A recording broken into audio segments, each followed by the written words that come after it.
Welcome in, Minnesota high school football fans. We're here with part 2 edition of breaking down uh, every 6A team. We're going to be doing sections 5 and 6 today. I'm here with Coach Lance once again, who's joining me. And are you ready to get into this? Because I sure am.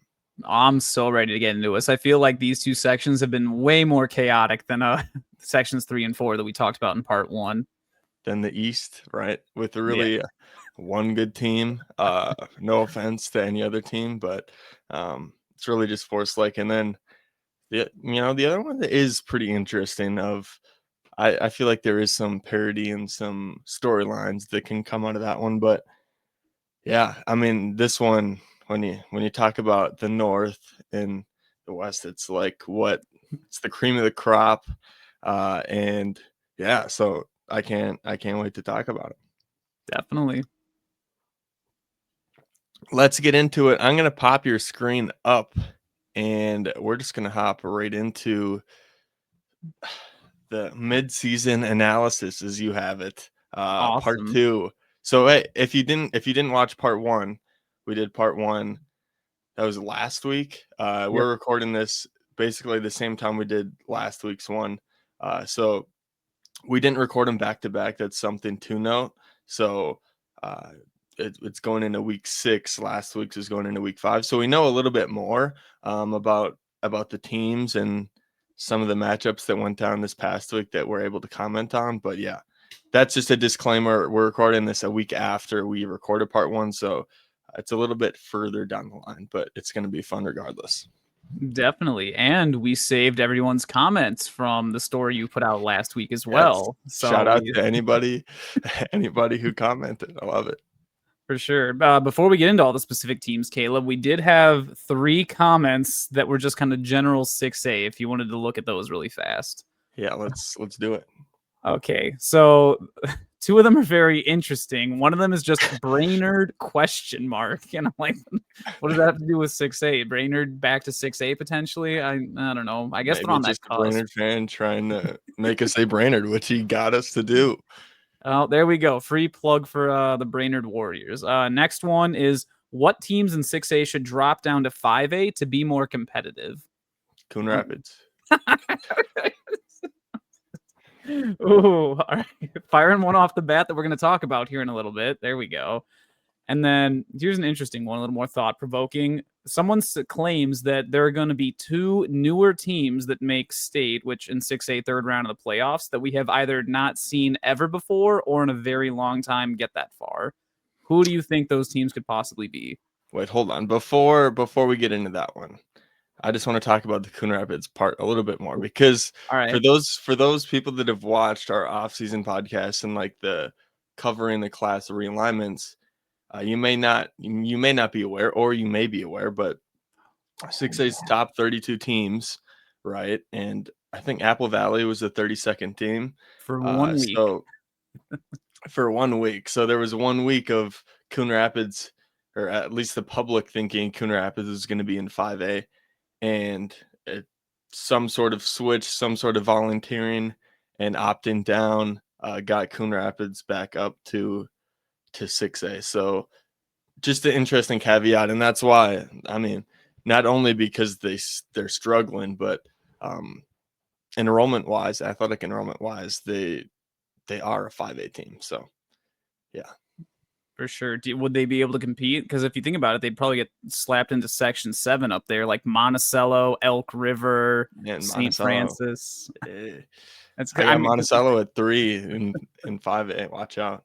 True. I mean, think about, we're talking about who was it? Like Burnsville. That's a team that moved from 6A down to 5A, and I don't know that I'd say the Blaze have been all that more competitive in 5A than they were in 6A. They're playing the most 6A 5A schedule. Well, that's also the point. I just looked at and I think we've talked about their schedule a little bit, but those first 3 weeks. It's Chanhassen, it's Waconia, St. Thomas, Armstrong, and they beat 2 Rivers. Right? Armstrong was week 1. Yeah, they beat 2 Rivers. They beat the only winnable game on that schedule, and they got Apple Valley. Shout out! I'll be at the Apple Valley Burnsville game Ooh, this Thursday. It's a Thursday game, so that'll be a fun one. nice. Maybe if I get unleashed from my Lakeville South dungeon, I might be able to make it over there to see something. We'll see. The But no, dungeon. like I think you totally hit the nail on the head of just because a team moves down a class doesn't necessarily mean they're going to be more competitive, because it's like there's good teams at every level. Like, what if you wanted to go down to 4A? Well, now you have to clash with, like, say, a Stewartville or Casson Manorville. Like, there's so Yeah. many teams down there that could just rip apart like a bad 5A team. Right. Like, I mean, I think we made a comparison earlier in the season. Like, I'm sure if you put like a Hopkins or a Park of Cottage Grove in 5A, they'd maybe go like a 4-4. But I don't think they're gonna immediately win a state title in 5A just because they dropped down. Nope, that is not the case. Refresh me. What was your last question? Sorry, I went on a side tangent there. But Oh, you're all good. So someone claims that we are going to have two newer teams in the third round of the playoffs. Not necessarily teams that just joined 6A, but teams that we either haven't seen for a while make it that far, or teams that just have never made it that far in the playoffs. so those teams I would be picking from the first one that comes into my head is Forest Lake. And then trying to find the second one. The teams I'd be picking from would be I mean, Think about your rankings, like top 8 teams in 6A. so teams that weren't there last year or like the last 2 years? Or Like is it just last year? we'll just say like in the last like however many years for a while. Okay, so Centennial would be off the board then, even though they weren't last year. Because 2 years ago they obviously won it. Yeah. Yep. You think Andover probably of the north? I'd say Dark so. horse, and we'll get to them. We got a lot to say about them. We'll get to them. A Moorhead with a healthy Feeney, if he comes back and performs, would be another one. Or you could look at, I don't know. I know I'm the biggest Prior Lake fan there is.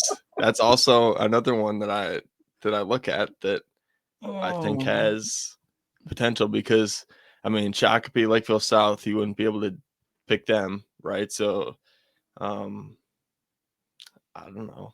I think that's where my head goes, but because you can't pick the powerhouses, because those teams have been there, right? So that's two newer teams to the scene. Well, we'll talk about some of these teams. Andover was another one that has scared me as of recently, but they have the quarterback to do it, so I don't want to count them out. But yeah. For sure. Well, speaking of them, we're going to get to their section first. We're going to start off with Section 5, which are just the 7 Metro North teams, plus the aforementioned Coon Rapids Cardinals. And we're just going to go through the teams in alphabetical order. This is not like our ranking. So if a team comes before your team, it's not because we necessarily think they're better. Bulletin board. Speaking of that, did you say something about Spring Lake Park? Yes, they didn't even say the account right. It was like Minnesota High School Sports Network, which isn't what our account is. It's Minnesota High School Football Network. Which episode did they take that from? I don't know. And I looked at my rankings last week, and I had Spring Lake Park above Robbinsdale. So I was like, I mean, maybe I did. I mean, I don't remember what I say a whole heck of a lot, just because, like, even we did 2 podcasts last week. Who knows what I said during those like 4 hours of recording time.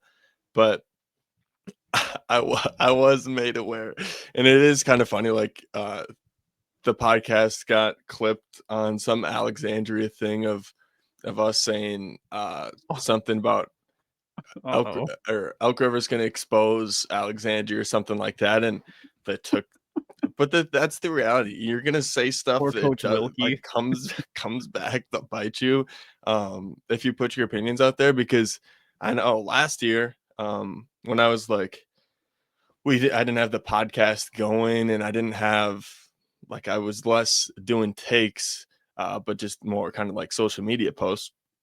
And I had some that I thought I wish made public, my opinions that I did want to make public, because, oh yeah, they turned out to be right.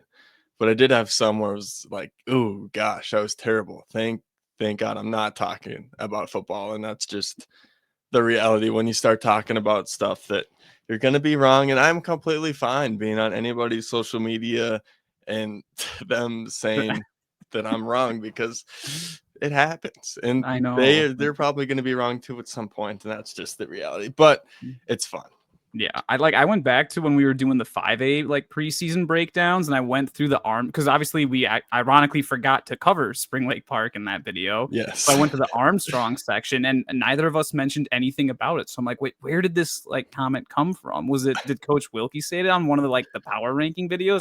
I think he had to have. That's the only thing that I can think of. I messaged uh where I want to find the message, but he said something to regards of um it was stapled in our locker room early Monday morning as something to fire us up before rankings are made. So yeah, basically, something to motivate the team, and maybe I can take credit for a Spring Lake Park win because of the content we're driving on. So hey, Hey, there we go. Perfect. So maybe if Spring Lake Park does end up moving up to 6A in the next 2 years, this might be the section they bump into. So let's see some of their potential opponents.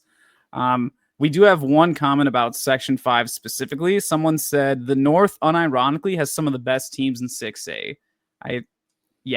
I guess it does. Especially when they play each other, apparently. yeah, right. Always weird and good games in the North for whatever reason. Hey, we talked. Sometimes the North just doesn't make sense, and I think some of it's fun to dive into and look at some of these teams. So yeah, I mean, I think potentially they could have some of the best teams. I think every section is going to have at least one of the best teams in state, but it's a matter of how deep it is, and that's kind of what we have yet to figure out, I think, about the North. Definitely. Well, let's get into the teams. Up first, Andover Huskies.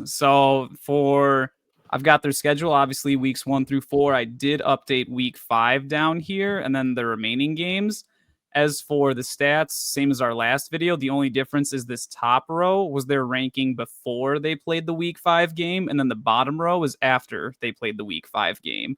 And as you can see, Caleb, we had a bit of a drastic change here in Seems Andover's weird. I wonder what ranking. happened. Okay, well, if you look at the score down here in the bottom left, let's just start off with that game last week at Anoka for the Battle of A-Town, as they call it. I remember way back when we were doing the 6A preview, we were talking about who are the rivals going to be of these new teams coming up to 6A.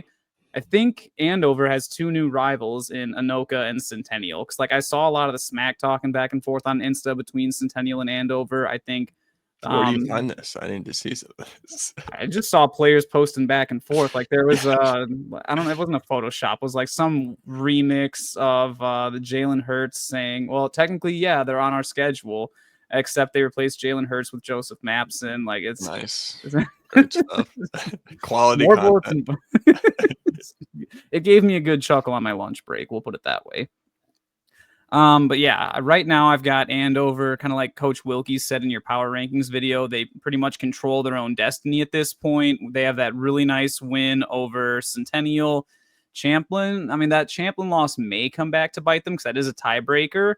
But if you look at their offensive output, I mean, they jumped up to the top offense in 6A. Like they're outscoring. A lot of that is partly biased because of that Anoka game. But if you look at all these other games, like only really Champlin and Centennial were kind of able to slow them down. And maybe it's just Andover's not used to playing 4-3 defenses. I don't know. Your thoughts on the Andover Huskies before we get into their comments.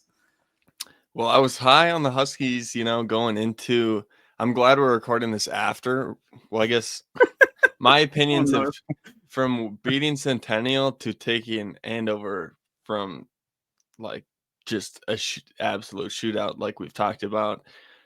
Like my opinions have changed just in 1 week, and it's probably an overreaction. I will have to admit of saying like, "Ooh, man, this is nervous." Could this Anoka game be a fluke and just be something that is going to pop up in the middle of the season and we're kind of going to forget about, and they're going to go on to be a really good team? But any team that I think is winning a 62-61 game, I got alarm bells going off Yeah. in my head, like watching, especially the film on it.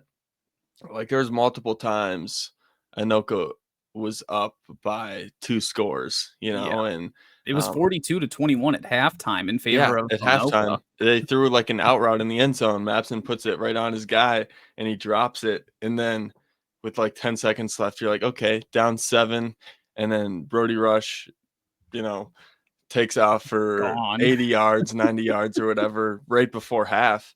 And that's just like the concerning, like it's part of my concerns about this Andover team.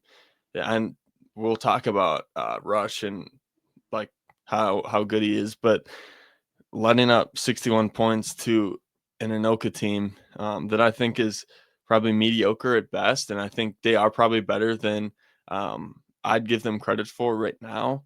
But at the same time, like that's scary. In the Centennial game, I feel like if you look at the film, that could have swung the other way. Belinsky Strauss's first interception, I think he's probably going to hit the guy wide open in the end zone 9 times out of 10. But he threw the flat interception. Yeah. Um, and then the backup fumble at the end of the game where they have to put their backup quarterback in and he fumbles. That Just was brutal. unfortunate. And that's one of the games that if they play that again, I'm not so like I'm not going to take Centennial 100%, but I'm not taking Andover 100% as well. So interesting stuff, but they do have a Mr. Football candidate in uh, Joseph Mapson that if you haven't got to like watch this guy play, you Oh, should. he's electric, and that's Electric understating it. I with mean, his dude's like a bolt arm, of with lightning. his legs. I was watching this one. I was watching the shootout game, or I don't know what they're gonna call it. I don't know if it has a tagline, or we should probably come up with a tagline because it is a pretty infamous game, 62-61. Battle of Well, A we'll Town. think I know about is it. like the name of the rivalry. What's Put it down below. If you're in one of these communities and they've came out with a tagline for the game, put it in the comments. But yeah, he had this one run where I don't know if it was a draw or a design quarterback run, but he just like squares up this backer and puts his left foot in the ground and just makes him dive and not touch him at all. It's just an unbelievable juke that I think I rewinded it like 2 times. It's like I got to see this again. But that's the type of talent this dude is, and that's why I say if you haven't watched this guy, you'll probably see him on your TV at some point. You'll probably be forced to watch him, but depending on what happens. But yeah, Andover, interesting. For sure. Before we get in the comments, I've just so thinking of one of the things you mentioned, Andover. It sounds like when you look at the games they've been lower scoring, they've sort of struggled against run heavy teams. And thinking back to their 5A days, their clashes with Elk River, sure they were always able to score, but they never necessarily were able to stop the Elks in that power T. So looking at the remaining 3 games, Blaine more of a spread team, but they will run the ball. But Rogers and Osseo. Rogers may not have the best offense this year, but they still run a lot of like 31 wing T stuff this year. And then obviously Osseo, very big, very physical, and they're running all that pro I stuff with Coach Lamker now. Do you see the Huskies getting tripped up over any of these games, or do you think they're going to win out? I think the only one I see them potentially tripping up is Osseo, and I wouldn't have said that at the start of the season. I think Ooh. the start of the season would have been, yeah, these 3 games, and maybe it would have been a Blaine team that I would have said has a chance. But I think looking at it now, knowing what we know, I like this Osseo team, and I think we'll talk about them a little bit later. But yeah, I think they're probably the only team on that schedule that I think has a good chance. Maybe I'll be on another poster in a locker room. But Your former head coach is going to put one of your quotes up here week 7 and be like, my own player picked Andover over me. Well, now I guess that's a weird thing because your OC Coach Wilkie was an Andover guy, and then obviously your head coach, Coach Lamper's an Osseo guy. So that's kind of like a conflict of interest for you, Caleb. Where are you going to go? well, it might be one I have to go to because of the stakes that might be on the line for that game. But we'll see. Definitely a fun one that I think we'll get to see the result. For sure. So here we go with some of the comments. So as we already mentioned, someone said Joseph Mapson is a top 3 quarterback in 6A. He certainly is amazing, but is he above like Caden Gutzmer, Mason West, and Jet Feeney? You'd have to boot one of those 3 out. Or Harney too as well. Yep. I think I don't know. I think I would say if you're gonna rank it by just like overall quarterbacks, it's tough. I think he definitely has an argument. My thing is he's the number 1 dual threat quarterback, hands down in the state, especially in 6A.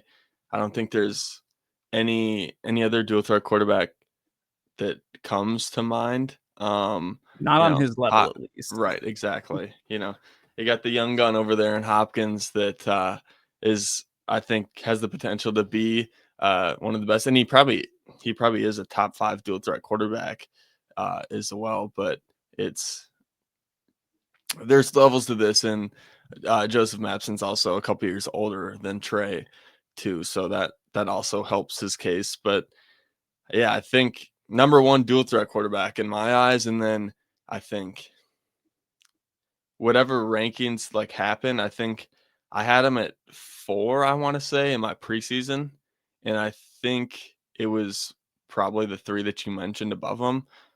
And I don't know. I feel like it depends on the week, but definitely if you're telling Joseph Mapson's my starting quarterback and I could have got anybody, I'm more than happy, So I think there's definitely people that would say he's 1 or for sure in the top 3, and I would not disagree with them. Awesome. All right, now we're going to take a huge leap. Someone said that Andover is going to make the Final Four. Andover is going to US Bank Stadium in 6A, meaning they have to win 3 playoff games. Do you see that happening? They'd have to get through one of the big guys, wouldn't they? If they're not If they end up as a 2 seed, yes, they'd have to clash with a 1 seed in the 3rd round. And see, that's where I hesitate with Andover. I think they can easily make it to the 3rd round, but once you have to play, obviously 3rd round of the playoffs in 6A, it's cold, it's November, and it's outdoor neutral site stadium. And Andover, sure, they've got a great run game, but the passing game starts to literally freeze up a little bit. You think about a team like Stillwater. When they do all their spread stuff, they always crash out in that 3rd round because 1, they're playing a lot of run heavy teams that they're not used to seeing. And 2, their spread offense just doesn't translate that well into November weather in Minnesota. So do you think, just looking at one of the brackets here, suppose Andover was the 1 seed out of Section 5 in one of these likely brackets. They would, in the state quarterfinal, clash with, this is a bad draw, the 2 seed out of Section 4, which, that could be a Mounds View, a Stillwater, even a Woodbury at this point. So I think I might take Andover in that game. I think. Yeah. I don't know. I think it depends on their playoff matchup, but I'm hesitant to say yes on that, especially after this last result of needing to go to a shootout with Tonka and winning in the fashion that they did, because I don't know, man, it just scares me. So I would probably shoot it down right now, but I think they definitely have the talent and could definitely. That's one of the things that I kind of say, and I don't believe myself saying that. 35%, some part of me wants to say yes. So does it make it easier for you to say yes if I tell you 3 out of the 4 brackets for this year would have them facing the 2 seed of Section 4 in the 3rd round? So like we said, a Woodbury, a Stillwater, Mounds View. It would, because if they get, like I said, the playoff matchup matters. Yeah, it matters, and if you get one of those pulls, I think it definitely favors Andover, and I would be surprised if they didn't with getting one of those draws. As opposed to the 4th bracket, which has them playing the loser of the Maple Grove Minnetonka Week 8 matchup. Probably not the game the Huskies were looking for. No, no, it's a bad draw right there. Yeah. Well, if you're not so sure about the Final Four, then our last comment was Andover wins the state title in 6A Mm. this year. I don't know about going that far. Mapson needs help, especially on defense. He can't like state title teams. They need defense, right? They're not the 25th ranked defense in 6A. That's gonna be hard. Yeah, if that's going up against the state championship offense, I'm guessing they're licking their chops and they're gonna be um, ready to run all down your throat, Andover. So the Huskies gotta watch out. They gotta up the defense a little bit. I know they have some talent on the defensive side of the ball, so it was a little jarring to see um, the Anoka score, but yeah, hopefully Especially they'll for get like a it spread right. team that they're used to seeing. That's like, I mean, like Anoka's an air raid type offense, spread No about a Elk 10, 11 River. personnel. Yeah, exactly. It's not Elk River. So I don't know. Maybe Anoka is like the 6A Elk River for Andover. Who knows? But I'm just happy the Huskies have new rivals now. That's awesome. Let's go. Yes, Let's build this game up. The Battle of A Town. I'm all for it. yes. Like I said, drop it in the comments if there's a name for even the game, just the trademark. The Minnesota Miracle. What do we got for that game? Something. So next up, we've got the Anoka Tornadoes, a team you kind of alluded to earlier. That I mean, this might be one of the teams that has shocked me the most because like I expected them to like it'd be anything but 0-5 at this point in the season. And obviously they've played some tough teams. You had to play Eden Prairie and Forest Lake, who both are making a case to I mean essentially make it to at least the third round of the playoffs this year. Andover, we just talked about, a very high scoring offense, very dangerous team in 6A. And then Blaine, also not too shabby. They can score a ton of points. And then it's that obviously the surprising loss to Osseo because the Orioles we'll get to here have really turned things around in year one under Coach Lamker. But just to see how far Anoka has fallen off from last season is like you said, it's almost kind of jarring. Like, did any of us expect Anoka to have the 30th and 31st ranked defense in 6A these last 2 weeks? Like, sure, it looks worse after you give up 62 points to Andover, but even before that, they were still giving Right. up almost 40 points a game. Yeah. Uh, I don't know.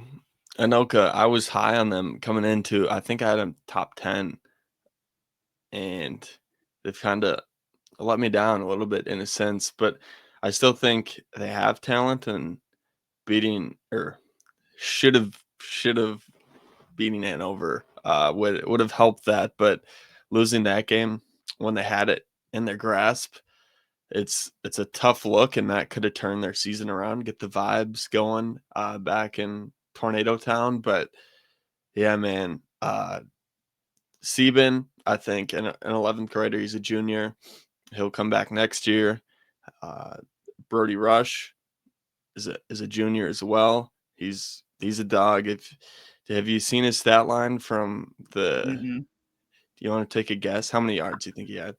He's the running back, right? Yep. But okay, first of all time running back name. His last name is Rush. Yeah, it's tough. Dude, there we go. That goes hard. Okay. He had to have had almost 300 yards. I'm gonna say between 250 to 300 yards on the ground. It'd be 300 yards. Yes, 300 yards. How many touchdowns? Oh goodness, I'm gonna say 4 of the touchdowns were his. 5. Oh, did anyone start Mr. Rush on their fantasy this week? If high school fantasy was a thing, yeah. Him and Joseph Mapson, just whoever's got both those two is winning the natty. Oh Lord. Dude, what a stat line. And then, like, see, that's the thing. Anoka has weapons, and obviously they've got the coaching for it. Like we saw Coach Wasterick with him, the way he was carving up defenses last year. So I'm just kind of really surprised to see Anoka fall to the point where it looks like they might only end up as a 6 or 7 seed. Like, I mean, looking at their last 3 games here, 2 of them are against 2 top teams in your section, and they're both on the road. And then, I mean, the only one that looks sort of winnable is Rogers, but then that means we'd have a 1-7 Anoka team that's, like we said, going to be a 6 or 7 seed. How do you see their last 3 games playing out? I don't know. It's weird. I think this Anoka team is more of a younger, like, I think they're going to get better as the year progresses. I think that's probably the case for this team. Like Force Lake, I know Force Lake didn't have Jerkovic that game, but it's not a bad loss Mhm. by any means. I know Blaine looks a lot better than what it was because they put up like 21 in the fourth quarter. Yeah, But I believe it maybe was like that, 41-8 at one point, wasn't it? yeah, the Osseo loss looks bad, or I guess from like what we thought Osseo was going to be. You can take that and uh, make it a bad loss, but I don't think it's as bad of a loss as people have in their heads when they think Osseo, just because I think Osseo is much improved. And Mhm. then doing this to Andover, although they lost, maybe they are a little bit better of a team than we're giving them credit for. Yeah, But very well could be. I don't know. So I feel like they could going 3 for 3 on these teams. And I'm aware of their record right now. But I feel like I'm a glass half full Anoka guy.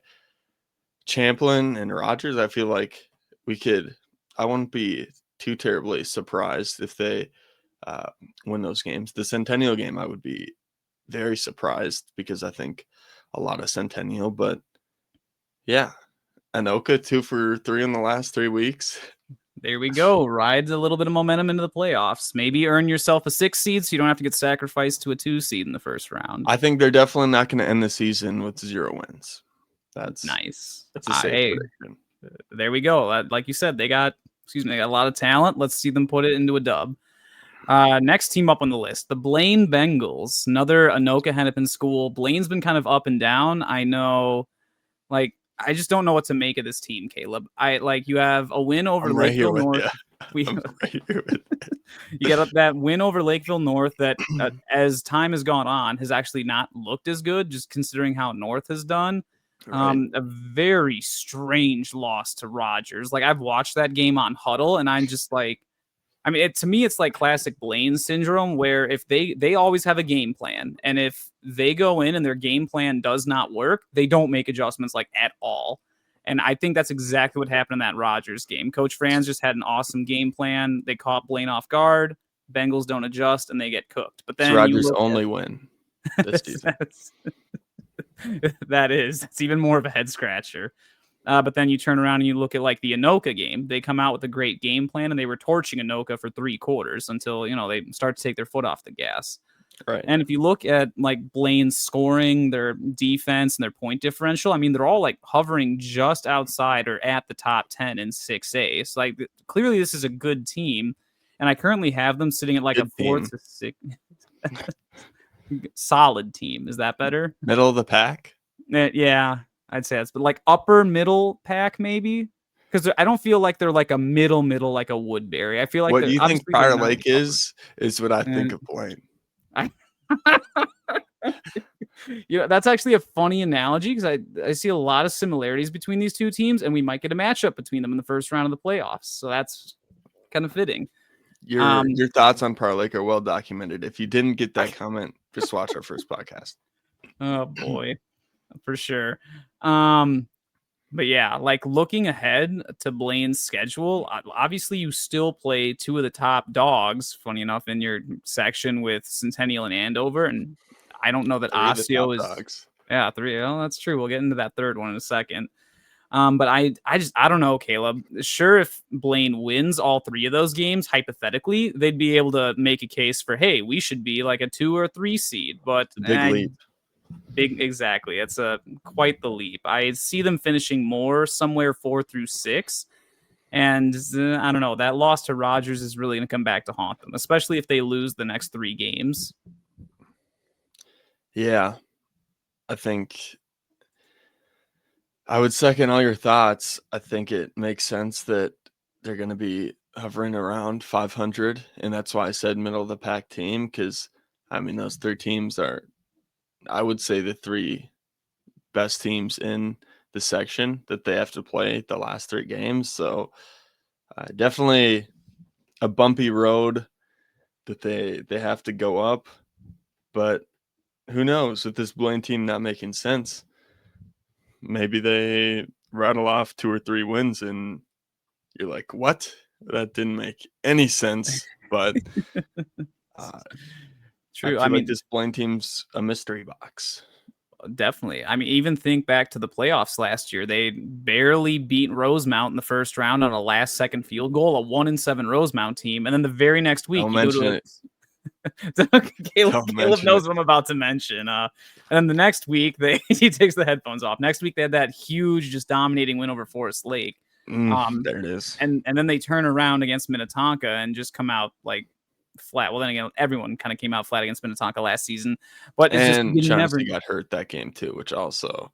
Oh, I snowballed. did not know that. No, he did. Yeah, he got hurt early on, and that basically sent him down the drain. At least, you could see it. They were in a tailspin. Now, would the game have been different if Shaughnessy didn't get hurt? We can debate that, but I still think it would have been a pretty easy win. Yeah, but whatever.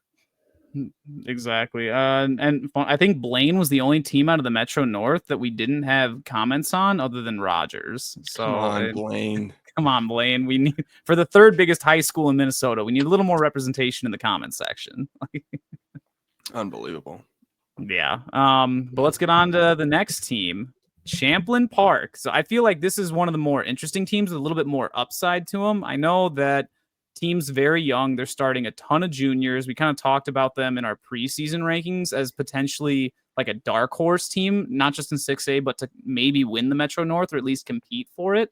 And I feel like they've sort of done that. They're not putting up like impressive amount of points on offense, but their defense has at least contained teams for the most part, other than pesky Centennial Cougars. But your thoughts on the Champlin Park Rebels, just kind of looking at their middle of the pack stats here. Yeah, my thoughts are a little bit skewed when I I go to so many games and I can't go to everyone's game. And I unfortunately went to the Centennial Champlin game. And when I go to games and teams look bad, I sometimes just can't get it out of my head. Eden Prairie Edina. Right. And going to that game, the only thing, and I think I don't know if it's on a podcast, I was talking to Coach Wilkie about it. Like the only thing that they had going for them was like the sprint out draw play against Centennial. And that was pretty much the only part of the offense that worked. And if there's no garbage time, they're not scoring that game. So I don't know. Again, my thoughts are skewed because I've seen the only game where Champlin played, terribly. And a part of that is the opponent they played. But when you look and I think we talked last week about the Bermuda Triangle, like that makes no sense if you have some teams that you have Team A that beat Team B, but Team C beat Team B, and you get this triangle that doesn't make any sense, which is the Andover Centennial Champlin triangle, that if you look at the scores and the results from those games, like you can't really take anything from it, because if you want to rank a team one, they lost to the other team. And then the other fan base is going to have a problem because they can say, oh, we beat them, right? We should be above them. But you're like, well, look at the three results. You're going to have to put a team above a team they lost to, in a sense. And that's just the weird part of this section that I think is the unique part to it. Miles Felton has impressed me in the games that I've, got to see, not in person, because he wasn't going against a Centennial defense, and they also got Preston Nelson, their running back, that has done a really good job for him. But that kid's a stud. I remember playing against him when he was a freshman. Good kid too. Like after we beat them and ended their undefeated season, he came up to every coach, was shaking everyone's hand, awesome sportsmanship. Love that kid. So if I had to guess, you got projected seed 1 through 4. This is a team that I'm going to take out of the number 1 spot. This number 1, I'm just going to wipe it clear of the number 1 possibility. Gotcha. And I'm going to say they can go 2 through 4. And I'd err on the side of probably, my thoughts is 3 to 4. Most likely is where I think they slot into. Yeah, maybe. I don't know. And again, got a lot of full bias aside, that I just said why that's probably how I think of them. No, I But agree. I don't know. I don't know. The entire They city of Champlin now is gonna, let's put they got your quote, pitchforks. pitchforks. They got the They're pitchforks. coming The up quote's gonna be all over 35. the locker room. No, I think I'm right there with you because like Champlin has some pretty solid wins, especially that win over Andover. But when you just look at the stats, like we said, they're kind of middle of the pack. They don't, and the point differential, I think, is the thing that really gets me the most. Ironically, it looks kind of like a Woodbury or Prior Lake, kind of those middle of the pack teams.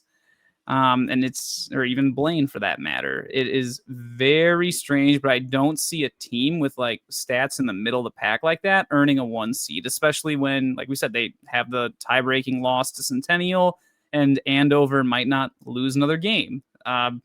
So yeah, it's, I don't know. I see them, like you said, as a 3 or a 4 seed most likely. And we did actually have 2 comments about Champlin Park, and they both tie in to So some of the thoughts you gave. The first one nice. said Champlin would be a great team if they develop a pass game. And the second one says that Champlin's offense can't score points. They only win because of their defense, which I don't think is quite true if you look at the stats over here. But your thoughts on those Gotta two? respect the opinion. They've probably, if it's a person commenting, most likely they've probably seen more Champlin plays than us, just because they're probably in the community. They probably go to games, is my guess. Now maybe they're just a random person saying it, but I'm gonna give them the benefit of the doubt and saying, because sometimes the eye test of what I see doesn't align with the stats, and maybe that's the case of the eye test doesn't align with what some of the stats say. But I don't know. What are your thoughts? I'm gonna throw it back in your court. For sure. I mean, we've played Champlin these last 2 years. I've drawn many a Champlin Park scout offensive cards. I think a lot of it just comes down to maybe complementary football. Like when I did the Coon Rapids Champlin Park live stream breakdown back over the summer on my channel, I was commenting on how Champlin Park's offense is a little bit predictable. Like obviously they're the gun tee where you've got the wing, the twins on the opposite side, and then sweep is their favorite run play where they pull both guards around. You can really pick up on a lot of what they do based on their halfback alignment, whether he's pistol, sidecar to the strong side, or sidecar to the weak. And a tendency they have is every time one of their run plays goes for 5 yards or more, they go right back to it, either the other direction or same direction, but it'll be the same play. So if you get 5 yards on sweep, we're calling sweep again. And that's kind of been their identity, is that run heavy team. But do you feel like they need to develop a pass game? Because if you think about other run heavy teams like Shakopee or Lakeville South, for example, like we have our systems and they're exclusively designed around running. You have like heavy 30, 31, 32 personnel sets. Champlin runs a lot of 12 and 13. They're not exactly that same personnel grouping. So I don't know. And I know that they have pass plays and the quarterback and receivers to do it. I don't know. Do you think that A there's just 45% completion rate is not that too good, might be it. right? Another play that's burning my mind is a boundary hitch route. There was a pick six and the first week STMA against STMA that I have burning in my memory that just is kind of when I think of Champlin's passing game. Although I like Felton as a quarterback, and I think I've brought him up a few times. I don't think it's a him thing. I just think it's a general. I don't have a diagnosis for what the problem is in the passing game there, but I think it definitely could make them a better team. And they do, like Mhm. you said, they do have the athletes to do it. So I don't know. Like I said, I don't have a full diagnosis on. Maybe I got to go do a Champlin Park deep dive into their passing game. But that's one of the Maybe things in high school football. It's hard to see, like, especially not having any huddle film. Like if it was an NFL team, I could go sort by passes. I could get them all up on my computer, and I could watch 73 passing attempts in under an hour. But the way you have to do it when it's high school football and stuff like that, you got to go through and skip, and then look at believe me, passes I and do that stuff all the like that. time. And it's a lot tougher when you got other things to do, like I have to do. So maybe a deep dive is worth seeing what's going on in the passing game over there. Definitely. Maybe a little more play action. Like I know they against Andover, that game-winning touchdown was a beautiful play action tight end pop pass to the inline tight end off of their wing twins. I think the wing actually went out like on a wheel or some kind of swing, and the tight end just went like right up the seam and was just wide open, split the deep safeties against Andover. So maybe play action's the answer, especially since they're a run-heavy team. That'd be complementary for their offense. I think that might work. Yeah, maybe RPOs I think is the most overused word in football now, but maybe sprinkling a few, like you have those essentially triple option RPOs where like Felton's a really good athlete, so you can do a read option and have like a bubble at the end of it, so like there's three options that come out of it. You're not running a true triple option, but you have 2 run options and, well, basically 3 options because the bubble is like essentially a run play, but it's just outside. So a little bit of that, but it's also one of those things. How much do you change your playbook during season? Don't ask Eastridge, but like it's hard to do. Without knowing exactly what's in their playbook, it's just something that my mind goes to it in like a football mind sense, but not saying that it's practical for them to do in their system. But yeah. Definitely. But yeah, like you said, I think we both agree right around the 3 or 4 seed mark is probably where they're going to finish this year. And I'd expect a lot of those juniors to come back next year and they might be a contender next year. So that's where Champlain Park sits. Next up, one of the other top teams in the section, the Centennial Cougars. They won the state title back in 2023. I mean, if you look across the stats here, they actually improved after they had a nice shutout win at Rogers. I don't know if that was Rogers' homecoming. Maybe it was. But very big win. The only loss on their season is that loss to Andover. And, like we talked about earlier, you take away that weird interception or that fumble at the end when didn't Centennial take a timeout so that they could try and get Isaac back on the field, but they still made him stay out. I don't know. There was something weird that went on. Yeah. There's something odd going on. Something. But either way, they pulled a White Bear Lake, and the one play you put your backup quarterback in, you end up having a turnover. Maybe that's just a theme this season. Maybe it is. Maybe that'll happen in the state championship game. At least if Minnetonka does it, if Gutzmer gets hurt again, as we saw, you can feel pretty comfortable putting Francois back there. But we'll get to the skippers in a little bit here. But yeah, I mean, Centennial just looks like they could easily run the table, and this might be the team I'm most confident in saying I don't think they're going to lose another game. Like maybe Blaine gives them some trouble. That's a border battle, big rivalry game, and it's at Blaine. But I mean, what's the over-under on Roseville trying to upset Centennial? There's none. No spread there. You're going to have to ask Skullhole what his spread for Centennial Roseville is this week. That might be the biggest margin we've seen this season. But yeah, I mean, your thoughts on the Centennial Cougars? Do you see them as a 1-3 seed? Is there a chance they lose some games and slip out of that? What do you think? Man, it's tough. It's really, I think they're going to be the 2 seed just because of that unfortunate, that loss to Andover, which I feel like I'm not giving Andover enough credit for the win. Like although those 2 plays happened, they still won the game and they still did things to win that game as well. So I don't want to discount the win too much for Andover, but at the same time,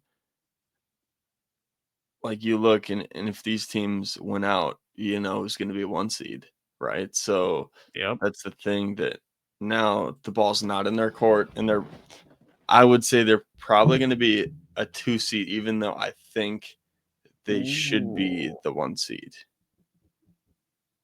Just my opinion.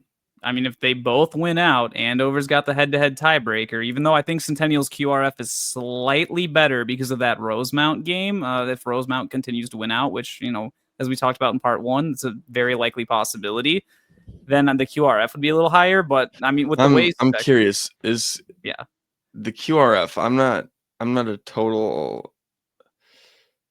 I'm just not caught up on the QRF. Is the QRF from MN Scorefeed or is it from something else? No, it's from the state high school league. It's an acronym for quality results formula. And so talking about like things that the state high school league keeps secret, this is probably number one on the list. It's some kind of formula that calculates how good your football team is, but it takes into account how like your margin of victory, the quality of the teams you played, the record of your team versus the teams you played, Quality just by record or by like strength of schedule too. Like there's so many factors that go into I it. got you. It's okay. Okay.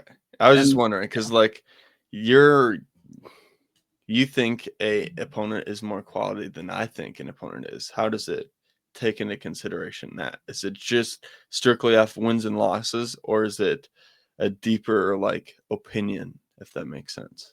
I don't know that it's an opinion. It just kind of like takes into different variables, like your wins and It's losses. artificial intelligence. Basically, yeah. The Okay. the only part of the calculation that like coaches seem to know about pretty consistently is that your QRF increases obviously as your margin of victory increases, and once you get to 35 points above an opponent, the QRF rating for that game stops going up. So that's kind of like the ceiling. If you want to blow out an opponent, you want to make sure that you at least beat them by 35 to boost your stats, I guess. I was just wondering because I was looking at MN score feed. Shout out MN score feed, but they got some sort of calculation that rank them, and I was looking at one of the lower classes, and I just looked and it's like, huh, that's odd because they've played nobody good in their whatever calculation is like number one or number two. When maybe a team that has a good loss that I have above them. I don't know. So that was just one thing I was curious about, but. Definitely. Yeah. And I mean, QRF matters a bit more in 5A and below when you start to have like crossover matchups because it's like, well, how do you weigh those wins and losses? Whereas 6A, it doesn't really matter as much, especially with our newer scheduling format. You play pretty much all the teams in your section, so you're going to have head-to-head tiebreakers, and the coaches all vote. So you know how these teams stack up against each other because we saw it in the regular season. So like you said, trying to rank all these teams in Section 7 or Section 5, here they are playing all of each other. Like Andover's got that tiebreaker over Centennial, and that's really what's going to matter at the end of the season more than anything. Yeah. Oh, that's a bummer. I'd hate to see a 7th seed run into Centennial in the first round of the playoffs. That's I'd hate to see it too. Park Cottage Grove. If you beat ready. Roseville, or maybe if Roseville beats Park next week, then they get to have a rematch with Centennial week 9. Who knows? Let's go. Definitely. But I guess if you're a Centennial Cougar fan, just win out and hope that Andover unfortunately drops one of their games. It's kind of the best hope at this point. To Osseo, they're best. But who knows? Maybe. We'll see. We did have a bunch of comments for the Centennial Cougars. So we'll get to the -1 first. 1 negative, 3 positives. The -1 just said Centennial is overrated. Maple Grove is number 1. I don't know that's coming from somebody in Maple Grove. I wonder where that comment came from. Minnetonka. Yeesh. Yeah, I don't know. I mean, obviously, like these stats don't lie. If you look at them week to week, they are obviously a top 10 team in 6A. I don't think that anyone's rankings has them too high. Like, I don't know that anyone's put them in the top 5. I did at one point in the year. Yeah. I think there's 6 right now for the ones that are coming out. Okay. Tomorrow or today. I mean, that seems like a solid spot. I mean, Maple Grove is still like a 1 or a 2 in there. So it's not, but it's not like they beat Rosemount. Yeah. That's a solid whooped Osseo. Yep. And if Osseo is not as bad as we think it is, that's a better win. Mm-hmm. You know, beating a Champlain team that we just said could still, have an opportunity to be a high seed in the section. And then we talked about the Andover game and a Rogers win that 36-0, So I think if you look at the schedule and you call this team overrated, I'm just going to say, in my opinion, I think you're wrong. But maybe you got some bad blood to Centennial, and that's maybe where the take is coming from, and I'm here for that. Maybe. I mean, Maple Grove only beat Centennial 21-14 last year. Centennial kind of has the Crimson's number, so maybe if they meet in the playoffs, could be a potential roadblock for the Crimson. But let's get to the other comments about Centennial. We had 3 positives. One said, well, these two kind of go hand in hand. One says that Centennial's going to the bank, which means they make the 4th round of the playoffs, state semis. And then the other one says that Centennial is going to make the state title game. Your thoughts on them getting that far? A possibility. I would give it more of a possibility than Andover. Like I said, I think Centennial might be the true number 1 seed coming out, even though they might be 2. So I think, not to say, I don't want to say yes or no, because that's a thing you can get wrong or right, but the most likely team getting that far, I think, is the Centennial Cougars. Interesting. Nice. So maybe Centennial can make something happen. I think their path is definitely easier if they're a 1. Because if you're a 2 seed, then like who would they have to clash with? Just looking at the 2 seed of Section 5. Let's see, just a random bracket here. The 2 seed of Section 5 would have to clash with, funny enough, the 1 seed out of Section 4, which would be Forest Lake. So yeah, that that's would be not such exactly a good game. that would be Centennial Forest Lake. Man. Actually, yeah, 2 brackets have that matchup. Do we have a third? I would need to go to that one. 3 brackets have that matchup, Caleb. So yeah, if Man. Centennial is 2, Forest Lake's the 1. That's what we would get. I'm suddenly cheering for Centennial to be a 2 seed. Go Andover. Oh boy, that's gonna be a wild matchup. I'd love that. Howie Johnson versus that Centennial Flexbone. Ooh, a lot of star power there. Yes. But yeah, that's the only other comment on Centennial was someone said that they've got a lot of depth and there's classes that they have coming up and that they're going to be contenders for the next 3 years. I've seen some of their lower level footage, and I mean, they do look good. They have their offensive and defensive schemes in place that they use all throughout youth football. So the kids are running the same plays. I'm And they've sorry. got a great strength program. Yeah, well, Caleb's least favorite offense, but yeah. I mean, do they have the pieces there to contend? Because I honestly think that they do. Yeah, I think they do. And you look at like some of the younger talent. I know Edwin Ika, hopefully I'm saying that right, was one of the dudes that I had as a potential like top 10 running back, and he doesn't have, like the statistics of like a top rusher, but I think he's only a 10th grader, right? He's only a sophomore. So that's Calvin kind of like the Coppersmith thing. is definitely their guy this season. When I was at the Yeah. Rosemount game, I felt like every other play, it's like Coppersmith with the touchdown, Coppersmith on the jet. Like it just, yeah. No, Coppersmith's a great player, but this is his last ride, and I think he's making the most of it as well. So I actually got to see Coppersmith's only receiving touchdown apparently this year. Happened right in front of me. It's a great clip. Centennial's like, oh, Caleb's in the house. We got to throw a pass. Yeah, they saw the camera. They said, run a corner route. It's perfect. Nice. But yeah, Centennial. 2 seed. Let's make a Forest Lake playoff matchup shake. That'd be awesome. Yeah. And I think I agree with that comment. I mean, if you look at like what do teams need to have sustained success, coaching, culture, community, those 3 things. And I think Centennial's got all 3 of them. Agreed.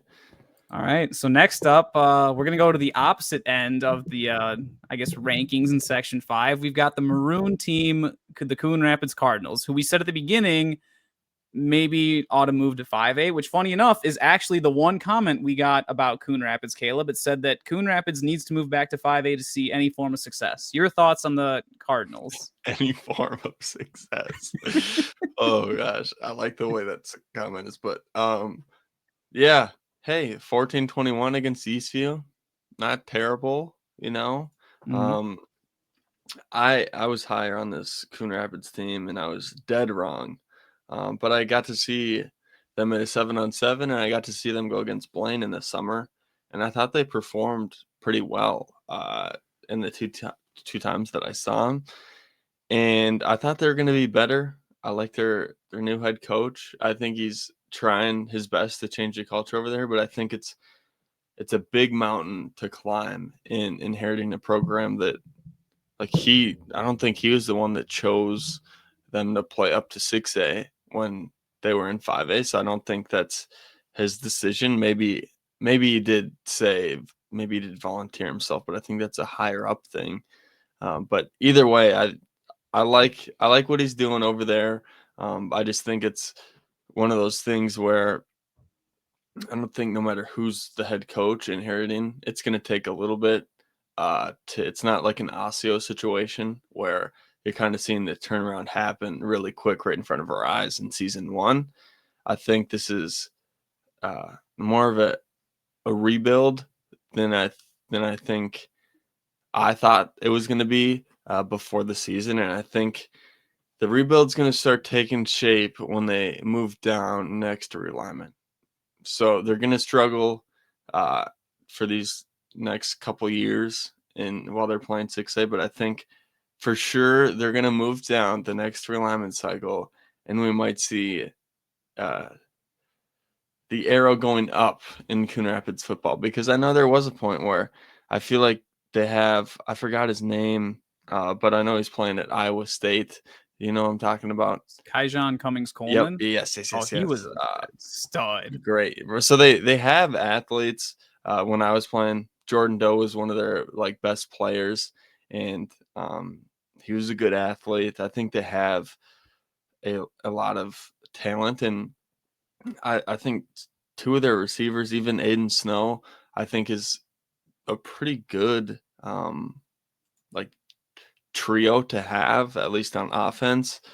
But yeah, man, a part of it, I heard some pretty concerning things, like that would have changed my ranking of them before the season, I but I it was gonna just say, didn't you couldn't. tell me that they were gonna beat There, Blaine after that 7-on-7? I did. I was really high on Coon Rapids, and some of the stuff that I heard wanted me to change it, but I already had my preseason rankings made. I was like, I'm gonna stick with it. I'm gonna try, but yeah, I think that was definitely an oversight, just like another team that we'll get to in the next section.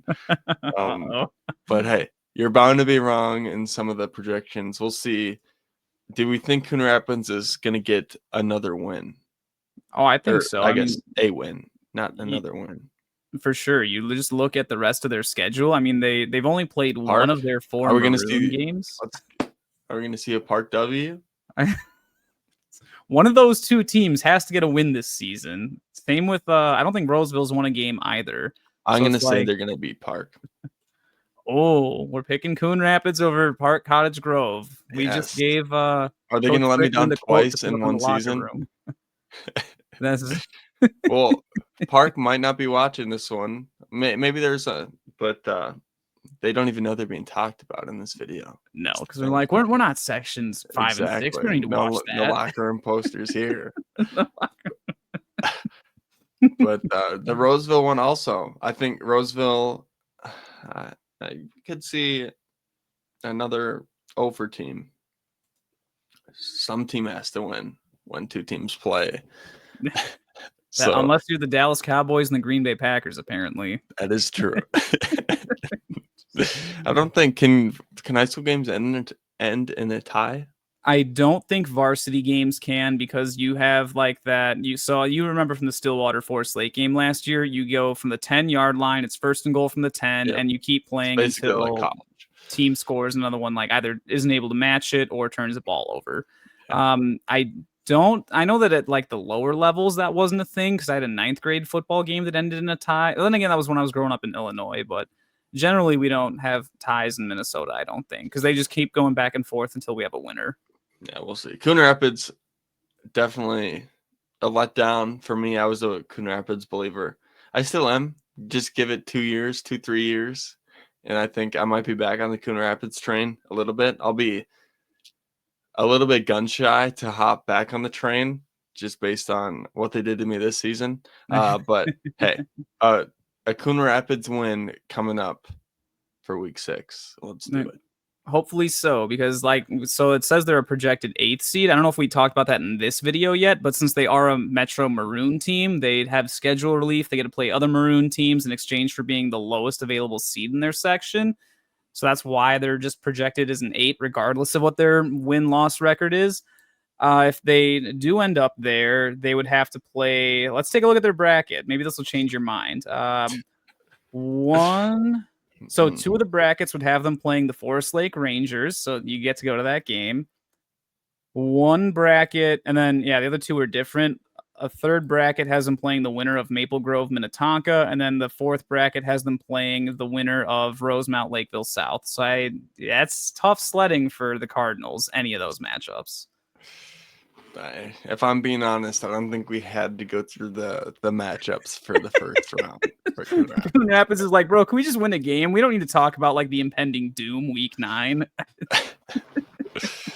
It's a long season, and it's longer when you struggle to win games. But hopefully they get one this week. Definitely. Now we're going to talk about one of the most exciting teams to talk about. We didn't get any comments on them, but I feel like I've got a whole lot to say about Osseo. I don't know about you, Caleb, but this might be my biggest like positive surprise of the season. I talked about how Anoka shocked me that they started off 0-5. I'm surprised that Osseo is sitting where they're at. I mean, they were in that Shakopee game until the fourth quarter when they started to turn the ball over a little bit. But I mean, like, they've got a great win against Anoka on the road, nice solid win versus Rogers. Obviously, you beat Coon Rapids, but Centennial win doesn't look good. I don't know what to make of this Osseo team. If you look at all their stats, they're kind of like middle of the pack. But all right, you want to know what's really wild, Caleb? Let me throw a scenario out there for you. Go for it. If Osseo wins their last 3 games and Centennial loses to either Blaine or Anoka, Osseo would be the 1 seed of Section 5. What? God. Yeah, that's a possibility. It's a bit of a long shot. 'Cause I said that only like projected to be a 2nd through 5 seed. Right now, they're kind of hovering at that 4 spot for me, unless maybe they upset Champlain Park, they can jump to a 3 seed. I don't know that I see them beating Andover. There's another comment to go on Osseo's locker room week 7. But yeah, I don't know. Where do you see this Oriole team falling, especially as someone that's been coached by Coach Lamker? Well, I was curious on what the deal with Osseo was, and I sent Wes Kranz a DM just asking, like, what is the, and he's a really good senior group apparently over there. I haven't got to watch like every game of Osseo. I did watch some of the Shakopee game.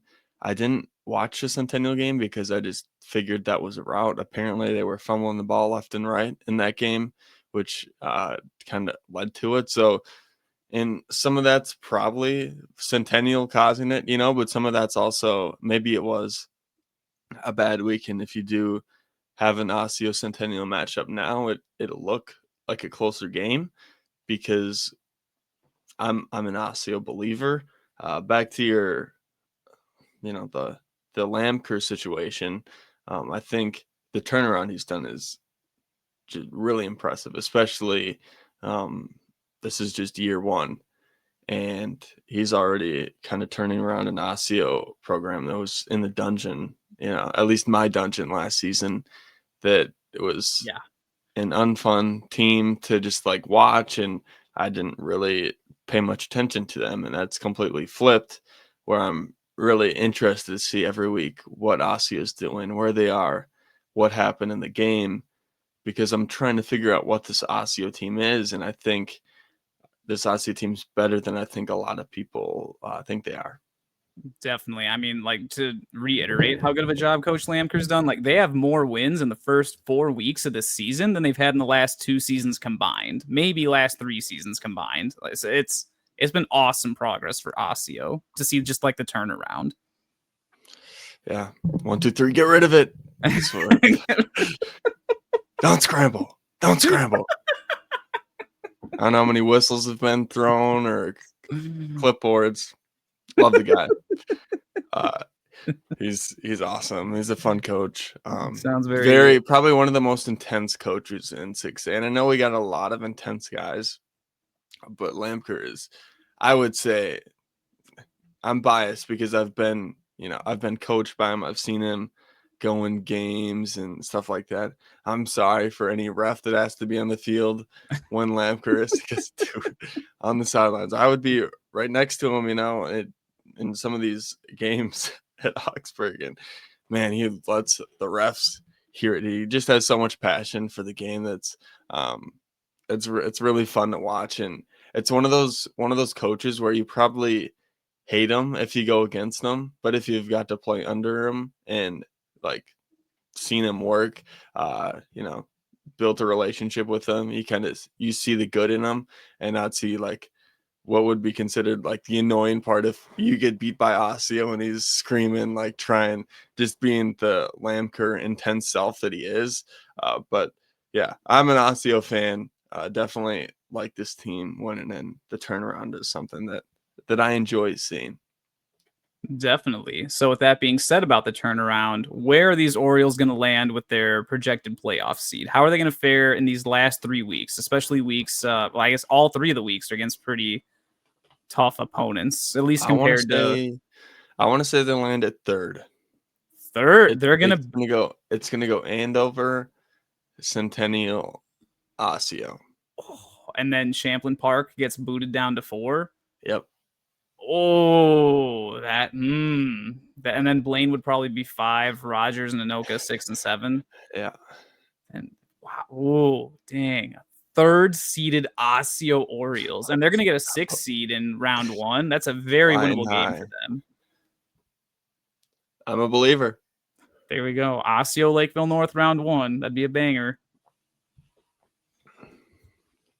Oh, yay, Osseo. Well, I think we got one team left in the Metro North, one of the newer teams to 6A this year, the Rogers Royals. I think like our preseason comments going back to them, because no one gave us any comments or feedback on this team, but I think we both said their defense was pretty solid in 5A, but the offense gave us concerns about competing at the 6A level. And that's kind of played out, but then I feel like their defense has been giving up a lot of points. Now, part of that is just they're playing pretty solid teams. Like obviously when you play Moorhead or Centennial, you're probably going to give up a lot of points. But your thoughts on these Rogers Royals, Caleb? Yeah, I think probably performing around the expectation I had. I didn't think that they were gonna. I thought this section that they were placed in gave them a little bit more of a chance, and I think they have given. You can kind of see. I wanted to say you can kind of see the tiers when you look at the losses. The Osseo thing is the little bit. I went to some of that game. It's the one where you think, okay, that's a little weird of a score. If I think Osseo's as good as a 3 seed, that they come within that. But yeah, I don't know. I don't got much on Rogers. I think it's a team that is kind of performing how I expected. I didn't think they were going to be real good, and I didn't think they were going to be terrible. Like I didn't think they were going to be getting absolutely blown out by teams, kind of like what you see with the bottom tier teams. So I think they're above that, but it's just a matter of I think the North is better than I thought they were going to be as well too. So that also goes into it when you play a Champlain that I think is a good team, but they're going to be what I said, maybe a 4 seed, so a lot of that is interesting, but kind of the Rogers, what is it, the Royals? Yep. Is it, yeah, even though they got a cat, or what is that? Yeah, I don't know. It kind of looks like a cougar. Lakeville Cougar? South, we know all about cougars. To me, it looks like a cougar. I don't know. And it's weird. Do you think that all 3 of the teams that are Royals are blue, black, and white? Because you got Woodbury, it's blue, black, and white. Hopkins is blue, black, and white, and Rogers is blue, black, and white. And they're all the Royals. Interesting. just a weird little Conspiracy can we coincidence. make? We need more mascot variety in 6A. We have too many Royals. We gotta do a Bermuda Triangle. We gotta connect the dots and see if we can find something out between those 3 teams. Interesting. Yeah. Goodness, I don't even know. I don't know if this is like a young team that is gonna get better, or this is just kind of what Rogers is gonna be, especially you kind of mentioned that they're in 6A to stay. Is that Is that true? Am I remembering that right based on enrollment, or can they Oh, possibly go down again? enrollment, yes. So they're like the enrollment of like Otsego and that Rogers area is just booming right now. The school actually like closed. Rogers High School closed open enrollment because they just can't accommodate all the kids that want to go there. But I think we also talked about on one of the podcasts the potential of that school district redrawing boundaries, the Rogers, Elk River, Zimmerman school district. Because I mean, right now you've got a 6A team, a 5A team, and a 4A team all in a row in the same school district. It's weird they're all in different classes. But if those boundaries do get redrawn, then maybe we see Rogers go down to 5A. Maybe Elk River is big enough to become 6A, and Rogers stays 6A with how fast the area is growing. Like any of those scenarios are possible, but I do think Rogers is probably going to stick around 6A for a while.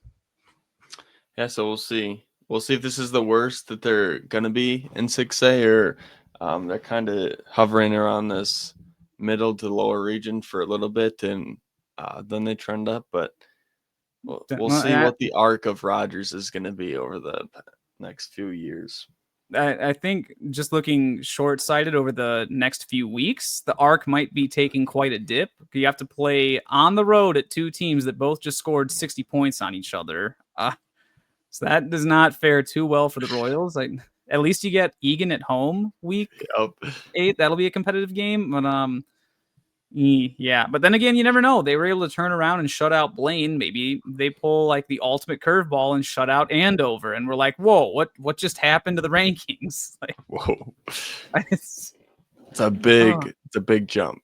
yeah. Do not come at me, Husky fans. I do not expect that to happen or anticipate. Believe me, I got big dog energy. I forgot to say that when we were talking about Andover. They need to put that on a T-shirt. They got to have that big dog mentality. Coach DeVellis himself is the big dog, so they got just Andover's got to bring big dog energy. Make it sure. Do it, man. I want to see that just all over Andover sports. We got to have big dog energy. They want to be the big dogs at 6A. Got to have big dog energy. All right. All right. So that's pretty much all of our thoughts on Section 5, the North plus Coon Rapids. Now we're going to get into the Wild West, all of the heavy hitters of 6A, the Metro West, plus our beloved Hopkins Royals. So we're going to start off with, perennial powerhouse Eden Prairie Eagles. Now, sure, they're 3-2, but you've got them ranked really highly. I know Coach Wilkie's big on the Eden Prairie Eagles week in and week out. Their only 2 losses on the season are to the 2 top teams that are pretty universal across any rankings, whether yours, Skullholes. I don't know what the Strib varsity rankings are. I'm not reading that stuff. I think what isn't like a 5A team ranked like number 3 in the state or something. I'm not a subscriber, so me neither. But they've lost to the 2 best teams in the state. Like, just what do we make of these Eden Prairie Eagles? And I mean, they almost got to the score prediction I had for that Minnetonka game. What was the score? What was it? I picked Eden Prairie 28-21, and if EP that would have been it. If EP did catch that wheel route in the back of the end zone at the end of the game, it would have been 21-21, and then I would have had the Eagles winning it in overtime. I've only seen one clip of that play from kind of like a sideline. I think it was like a phone recording it. Yep. Just, man, it's a tough one. That is. But on to the next week. On the bright side for the Eagles, I think they're going to finish as a solid 3 seed. You get to play a 6 seed round 1. No 6 like White Bear Lake, a potential 6 seed. I don't think wants to have to go play at Eden Prairie. They wouldn't look forward to that. And that's a dangerous team that could upset a 1 seed and make a decent playoff run. They're drop the wheel route away from possibly beating the team that we're all crowning as like number 1 in 6A. So let that sink in. And when you look at the rankings and you see a team that lost that jumped above Forest Lake, then you can understand why I ranked them the way I did, because I have EP at 3. And it's weird that they moved up 2 spots after a loss, but that's the exact reason why I did, because you can't be result based. I talked about it with Coach Wilkie. You can't be result based when you look at these scores. It just can't be. So if you look at a 21-14 loss and you go, oh, well, they lost, so they should go down or whatever. But it's just not the case when you play the number 1 team by all means. And I get they were down their starting quarterback, but we talked about it. Francois was starting for last year's team, and guess what? They They got to lost. US Bank, right? Yeah. So yeah, just interesting stuff. And you mentioned Minnetonka lost that game last season, and I think everybody thinks that they were the better team, but that just like that happens as well. And I don't know. I'm a big fan of this EP team. They've grown on me. The disrespect that I put on them uh, from the preseason, I'm gonna take credit for some of the fire, because I remember You inspired them. looking at I don't know if it was a week 1 highlight or week 2, but they're doing their pregame huddle, and I can't remember which player it was, but he did the whole "no one believes in us" thing, and Oh, he I actually saw got that. away with it. You can't be an EP right now and do the "no one believes in us," because I'm not sure you can find a lot of people that don't believe in you in the state. I'm sure not one of them that doesn't believe in you guys, because I got the Eagles gifts in my phone. I'm just ready to send them when I'm talking to people about. I get some Eden Prairie people talking to me after games, and the eagle flying gif is the best one. It's, it's my favorite. It's an Eagles W. Uh, you're gonna get that one, but yeah, an Eden Prairie team that's fun. Uh, I can't wait to see what they can make shake, because I'm sure they're gonna have that taste in their mouth of hating just like the way that ended, and it'll probably be good for them that they ended up losing that game. As weird as that sounds, I think a loss is going to make them hungrier, going to make them want to perform more. And when you look at the next 3 games, if Feeney's not playing, um, the next game, I don't know what his timetable is to return. You don't I have really no clue see either. a test on their schedule, respectfully. So but you don't really need to be tested anymore, because you went through like the ACT of all tests of playing Minnetonka, right? So you don't need any more, GRE. right? You don't need any Yeah. more tests to test yourself, because you know where they stand. Now it's just a matter of um, going out and executing, because they also played Maple Grove tough too as well earlier on in the season. They beat Edina, uh, you know, so interesting, and projected seed a 3, and there'll probably be a 1 in the north and east. Sorry, Forest Lake. Yeah, You're no, tough. it's just like you said, they're not a 3 seed because they're a bad team. It's just when you do the seedings, it has to be like the teams in your section are ranked 1 through 8, and they just happen to be in the same section as Maple Grove and Minnetonka, who they both have lost tiebreakers to. So it's just kind of the way it is. But like you said, EP is not going to see either of those 2 teams in the first 2 rounds of the playoffs, and there are going to be a lot of teams that are going to get run over by the Eagles in the first 2 to 3 rounds for sure. Yes, agreed. You know what? Now that I'm looking at the schedule again, how did Eden Prairie manage to have one of their non-district games end up as Eastview? I mean, they're not even a Maroon team in the same section. Disgusting work about the That, schedule, whoever's scheduling.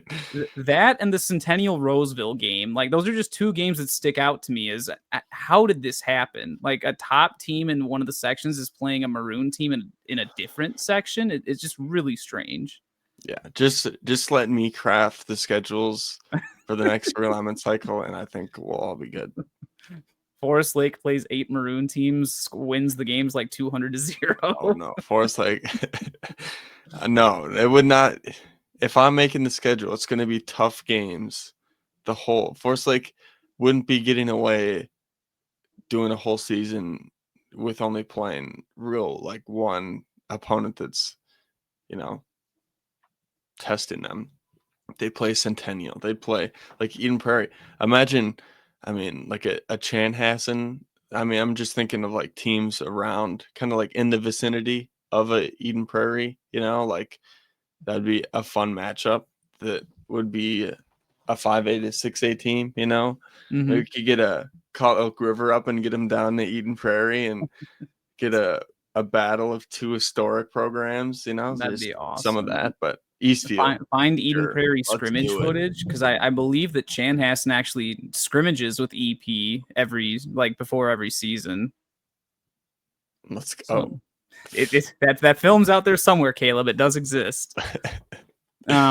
We did have 3 comments on the Eden Prairie Eagles. Nice. One said, well, I guess we'll go over the first one. It said the biggest game of the year is Minnetonka versus Eden Prairie. We did cover that game with Skullhole as our week 5 game of the week. He's not talking about this one, though. He's talking about the next one. You know what I'm saying? The one in the playoffs. You think these two are going to match up again in the playoff? Well, the thing is, I would say so, because I think, but you have the brackets and you're probably going to shoot it down. I was just trying to make the comment a little bit more interesting because it passed, but I know you got the algorithm, you got the brackets, and you're going to tell me that they're not going to play each other in the playoffs, and you're going to just totally ruin my fun. Ooh, you know what? Some of the brackets do have the 2 and 3 seed of Section 6 on the same side. They wouldn't meet until the state semifinals, but it is a possibility. Mm-hmm. And I get the comment. I get the comment was talking about the regular season matchup, but since it's already passed, just trying to do my job and make it a little bit more interesting.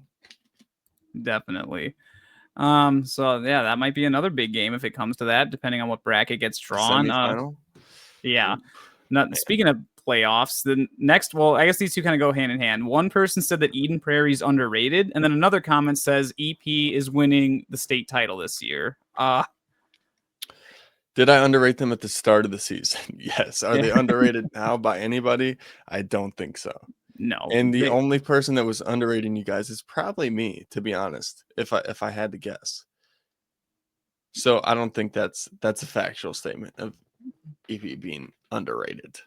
Yeah, no, they've gone out, like you said, and they've walked the walk. They've got a very narrow loss to Minnetonka and Maple Grove, and those are the 2 best teams in state. Other than that, they've pretty much annihilated everybody else they've played, and I think they're going to probably annihilate their last 3 opponents too. So definitely not underrated. I don't know about taking it all home, because you will have to eventually beat Minnetonka, potentially with a healthy Caden Gutzmer, and then obviously Maple Grove again. So yeah, we'll see. But then again, Eden Prairie's got the coaching and the culture, and no one knows winning state titles more than Eden Prairie does in 6A. Like, that's just the reality of it. So there are some factors, but not exactly the easiest road. All right. Let's move on to the next team, Caleb. This is one that I'm very familiar with this week. The Edina Hornets. Are they at where we thought they were? Are they under, over? You know what? I guess the one comment we have for Edina, we'll get it out of the way. Edina is overrated. That's the one comment that we have about the Hornets. Your thoughts? I don't want to say that's right, because I don't agree with it, but I think because overrated has this negative connotation to where it sounds like I just think Edina is not a good team. I think they are, but I think they are a little bit more like, what's the word I'm going for? Not overrated, but I think they're just not as good as people say they are. Like, I think we think Edina, and we think 2 years ago, Mason West as a sophomore in US Bank slinging it around, and that's fun, but I just don't think that's this team. And it's weird to think about, because you're like, oh, Mason West in his senior year, it's got to be state title or bust, but I just don't think that's like the roster they have. And I think, I don't know, we look at their schedule, a Hopkins, a Wyzetta, not really too much to write home about. The Eden Prairie game, I think, is the biggest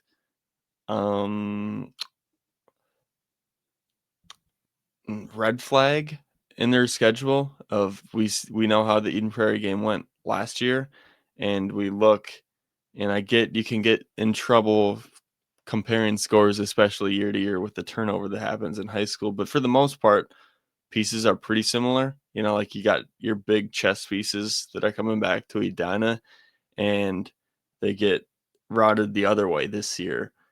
and it scares me a little bit when I go and have this Edina team in the top 10. I think when I look at Edina, this is a scary playoff team until they play one of these Shakopee teams. I think last year's Shakopee game was an absolute bloodbath. I think anytime they play Maple Grove, I would say I'm leaning more towards Maple Grove just because Maple Grove tends to lean on Edina, and Edina ends up falling on their backs just because I think Edina is more of a finesse team. I'm not going to say soft, but one of those teams that can get pushed around and has the tendency to. But they've also showed, last year they went to Minnetonka and they gave Minnetonka all they can handle at that point, and like a Mason West offense that gets hot and is throwing to all his playmakers and giving it to his running back, and it can also be dangerous to where you think this team's not going to do anything and you can count them out, not get into the bank, but at the same time, they somehow navigate their way to the bank. I don't think they're going to win state at all. I'd write that off. But I think they have potential to make noise. It's just a matter of what matchups are they going to play? When are they going to play the Minnetonka, the Shakopee? I like a matchup that I'm hoping for sometime in the playoffs is a Forest Lake Edina matchup. If we're not going to do the Centennial Forest Lake matchup, let's get a Edina Forest Lake matchup because I think that'd be real fun. I think my thoughts on Edina and their offense, like they have pretty clearly, if you don't call their offense some sort of like legit, I think especially passing wise, they're a way above average passing offense, especially for high school, just because they have a ton of weapons. And that's been Forest Lake's kind of Achilles heel is passing offenses.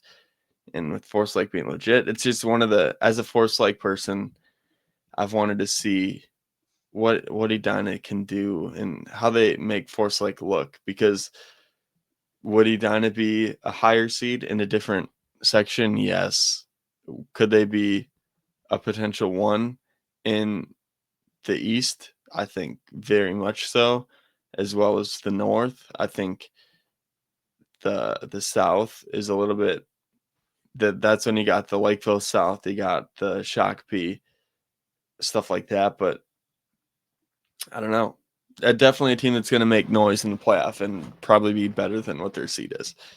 I'm about to make your day, Caleb. What? So two of the brackets that I was looking at for Forest Lake, in the second round, they would be playing the Edina Hornets, and then the third round, they'd be playing the second-seeded Centennial Cougars. So there are half the brackets have your ultimate dream coming true, where you get both those dream matchups for the Rangers. Please.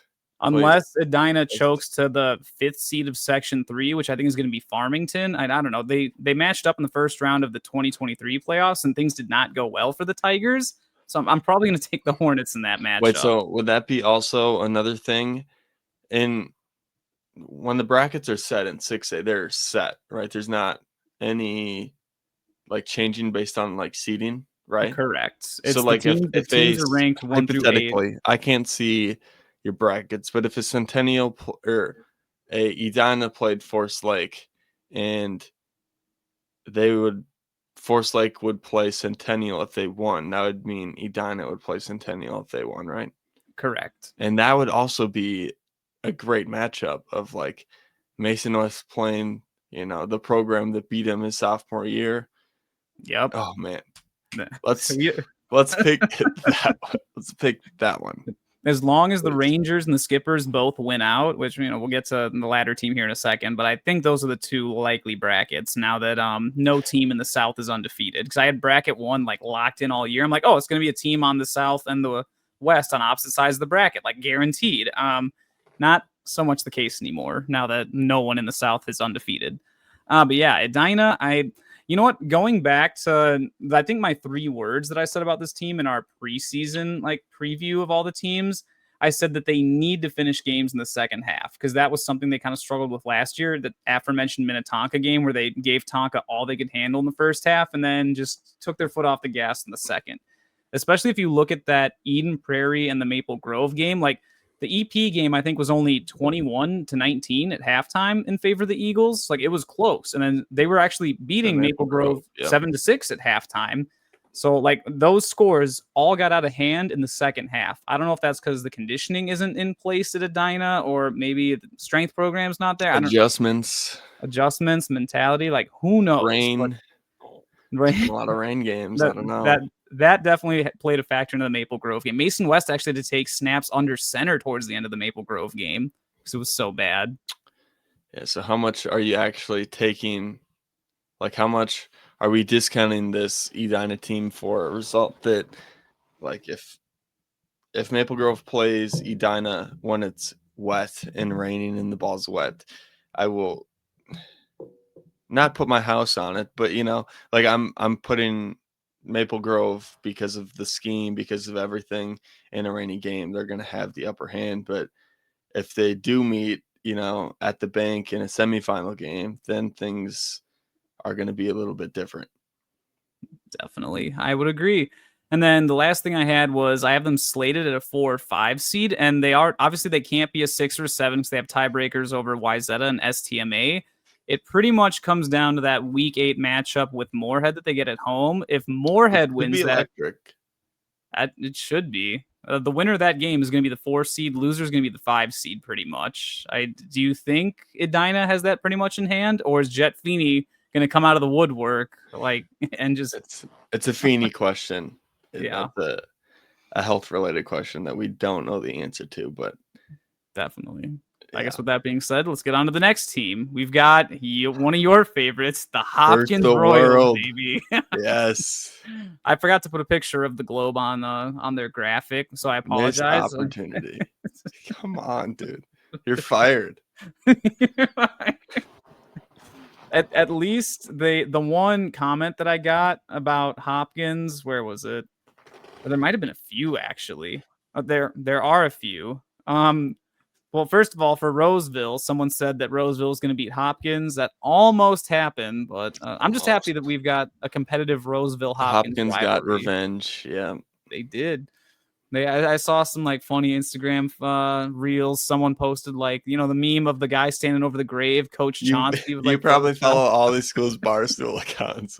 No, I do not follow the Barstool. This was just some random Hopkins player that had posted. I guess a lot of Hopkins guys follow me, but yeah, I just saw that pop up in my feed. I'm like, oh, things are getting a little bit heated between these two. I'm missing the memes. Yeah. Oh yeah. But let's get into some of these hot takes. So Roseville beating Hopkins obviously didn't happen. Someone said that Hopkins was going to go 3-5. And that kind of goes hand in hand with this other one. Hopkins has to win out the rest of the season, and someone thinks that they're going to do that. I know, Caleb, preseason you said that they were going to be 5-3. Yeah. Did I not say that? You did, and that is still a possibility on the board if they go 3-0 in the final 3 weeks. That STMA game's looking tough. After all, we'll get to the Knights in a little bit here, but yeah, that was one that we were both thinking depending on how STMA does this year, maybe that can be either that or Woodbury might be a game that Hopkins can snipe. My thought was going to be they're going to get a Woodbury or STMA.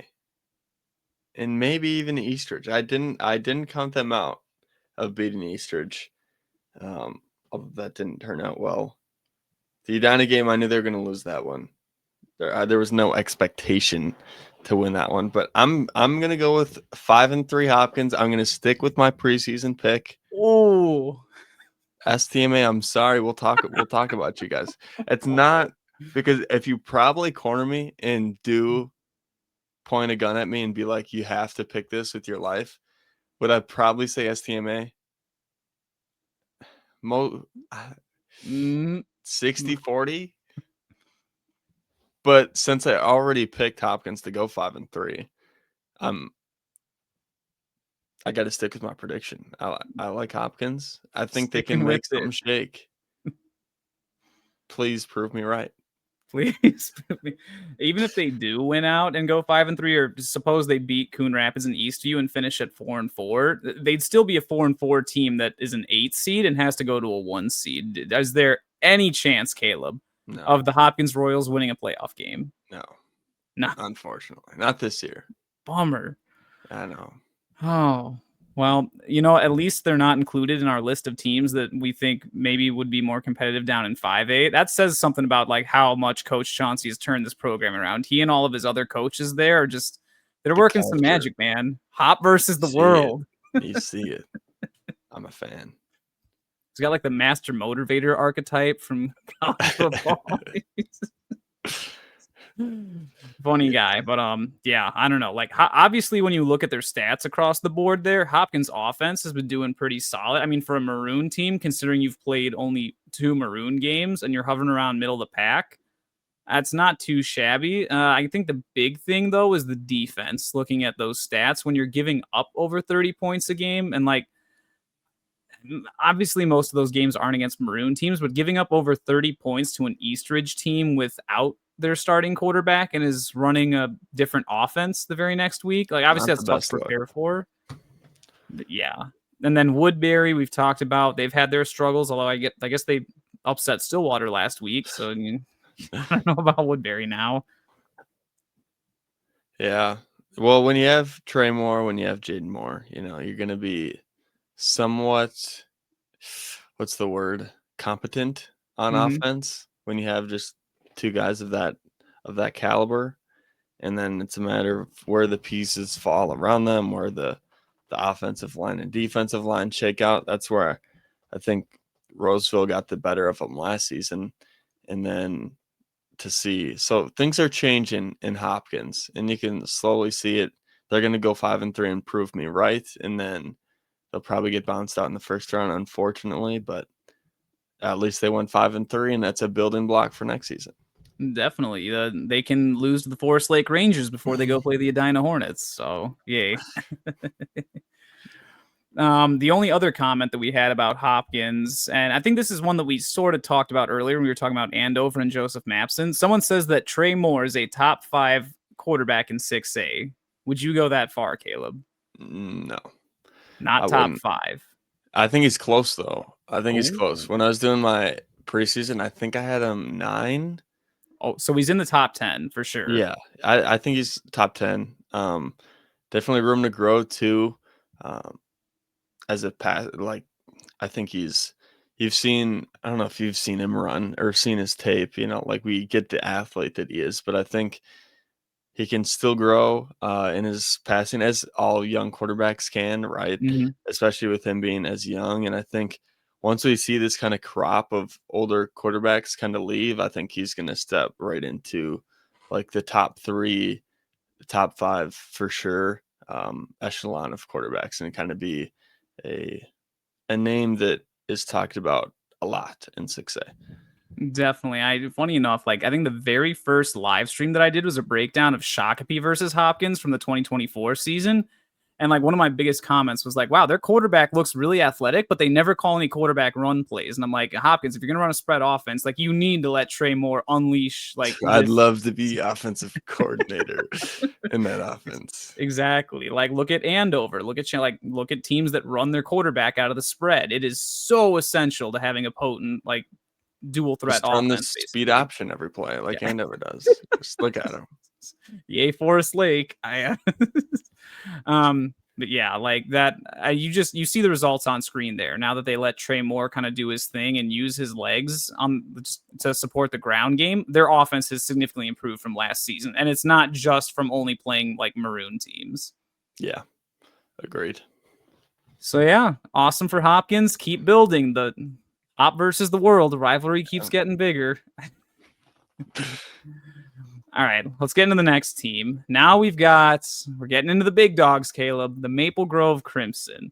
So as you can see, their stats kind of got buffed a little bit, especially their points per game after an absolute whomping that went down at Jim Goda Stadium up in Moorhead this past week. What do we think of these Maple Grove Crimson?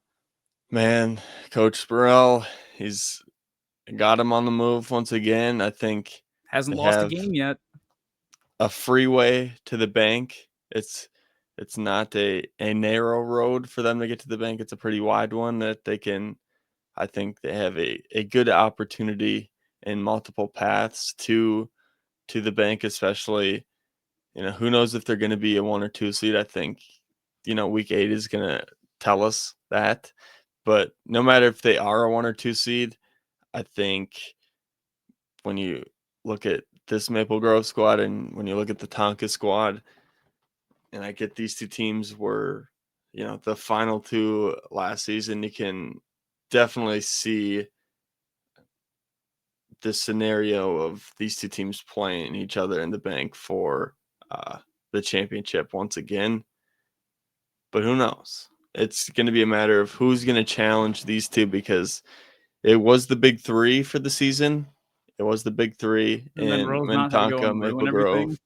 and Shakopee, and now it's the big 2, and it was the big 2 last season. So I wouldn't be surprised if it's Maple Grove Tonka. Not that I'm expecting that, but I think it is. I'd be surprised if it wasn't Minnetonka and Maple Grove in state, because I think I've asked you, do the 1 and 2 seeds, they're on opposite sides of the bracket, so they would meet in the championship. It wouldn't be like a semifinal game. It wouldn't be a quarterfinal game. That is correct for every single section. The 1 and the 2 seed of every section for every bracket are always on opposite sides of the brackets. They can only meet in the state title game, which is good. Good job, high school board or whoever. Yes, that's definitely a big win. There. Big win. Yeah, I mean, I'm on the same page with you. Maple Grove may not be like as dominant as last year, and I think part of that's because they have a tougher schedule this time around than they did last year.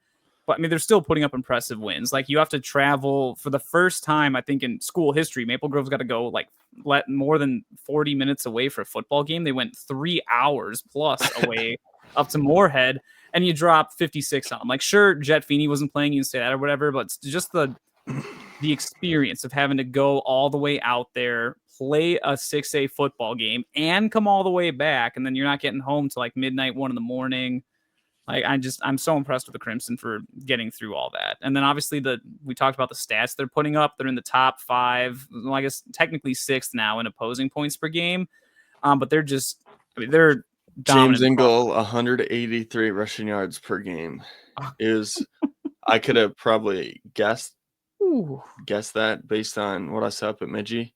Like, he really impressed me at Midgie. And Maple Grove, it doesn't matter if it's they have a good line. So the running back behind them is going to be good, but Engel's a different animal. Definitely. And you know what? We got a lot of comments about the Maple Grove Crimson. I guess some of the fans were not happy about them being number 2 in the rankings for so long. Maple Grove is number 1. That goes back to the whole Centennial overrated. I don't know what's with the beef between Maple Grove and Centennial, but apparently some people are clinging on to that. Maple Grove is underrated. Maple Grove will finish undefeated, and Tonka Maple Grove is the game of the year. Games of the year being plural, because I don't think we're only going to see them match up once. Mm-hmm. Interesting. I don't know. That, like you said, that week 8 game is. I wonder which game we're gonna do game of the week for the final week of the season. But yeah, I don't know. Roseville Park, or whatever. Thankfully, that's gonna be week 7. That's our in between game. Sorry. Yes. Someone's got to be the 8th seed of Section 4. But yeah, it's just gonna be such an awesome game, because I mean, like, I think we mentioned earlier, Coach Spurrell has not lost a football game as a head coach yet. Like, that's remarkable to think about. It's true. And I want to say that Maple Grove's in win now mode. I've heard the class of 2027 for the Crimson is not as good, so they might see a bit of a drop off next year, especially with how tough their schedule is. So I think that, if we are talking about a Maple Grove dynasty, this is the year to say, like, yep, we are the Kansas City Chiefs of Minnesota high school football. They're the New England Patriots. Build that dynasty, get that 3rd state title in the last 4 years. Now's the time to do it. Now is the time to do it. Big fan of what the Crimson are doing. Definitely. But they've got a roadblock in their way, Caleb, and that are the fast rising Minnetonka Skippers here. Obviously, they've been the number one team for a lot of us. Like going into the preseason, they've still been dominating with or without Caden Gutzmer at quarterback. Caleb Francois can still get it done back there. Just as we saw in the prior late game, sometimes all you have to do is run quarterback GH counter into the boundary like 9 times in a row, and you can rack up 400 yards of offense doing that. Yeah, I've seen a couple games last year they did that. The Anoka State semifinal, I remember that was a big one. I'm like, hey, guys, that's their number one play. Like, what are we doing? How do we not game plan for this? Yeah, but just sometimes you can game plan for it, and they just have. They're bigger than you. They're gonna push you around, and you try to fight off stop it. that double team. You know you're gonna stop it, and you don't. Yeah. Exactly. And obviously, like, they're very good athletes, very well coached. Like, there's so much that goes into that. It's not just that, oh, you can't stop GH count. Well, think about how many times, like, even just any given practice, Minnetonka's practicing like that specific run play. And I think they do it just as good as anyone else, if not probably the best in 6A. Like, right there with, I'd say their GH counter is probably better than Edina's this year, actually. It's awesome. But even just looking at the stats, like I talked about how Maple Grove is sort of top 5. Every single one of Minnetonka's stats are within the top 4 week after week, whether it's offense. And the only reason they've kind of slipped in offense a little bit is because Andover and Anoka both decided they were going to just go off this past week. So stats are a little bit skewed.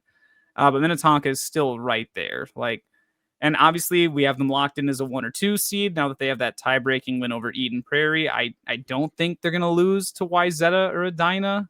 So it really just comes down to that Week 8 matchup, like we said previously. What's going to happen between Maple Grove and Minnetonka? That is the age-old question. I'd pay a lot of money to have the answer to that before anybody knew.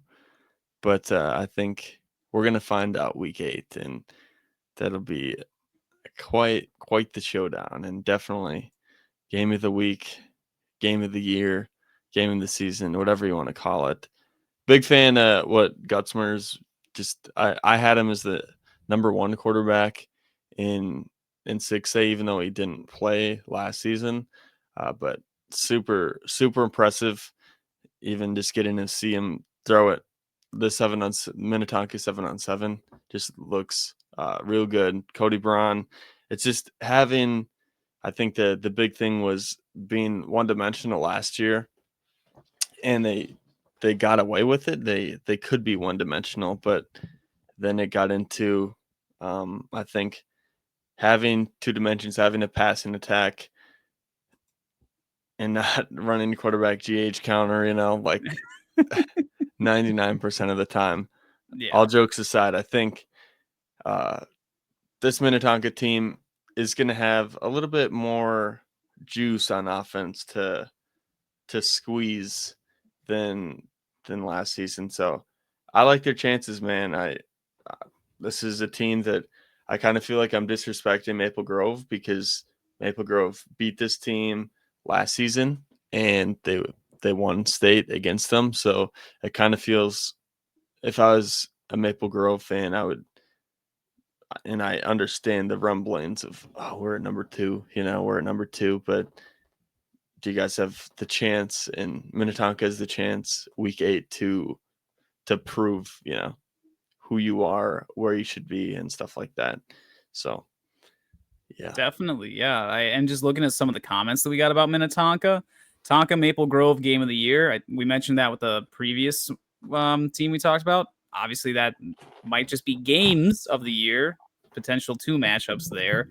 Another interesting comment I got was that Minnetonka has a ton of big sophomore linemen coming down the pipeline. Like, obviously, you're the second biggest school in Minnesota, so you've got plenty of kids to choose from. I remember looking at their O-line shutout, Prep Red Zone. They do some good coverage of Minnesota high school football, and they break it down by class, and just going by classes, they had a lot of guys that were on their list for just lineman wise. That was one of the things of why I'm a believer in this Minnetonka team. Not that they're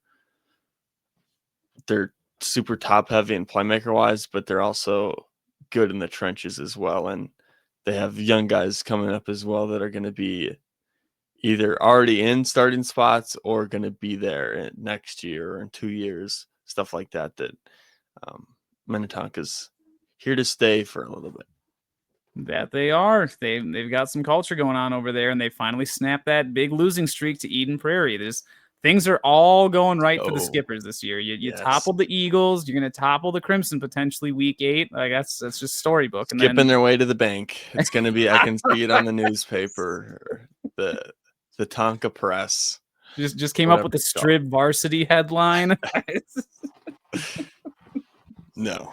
Oh Lord.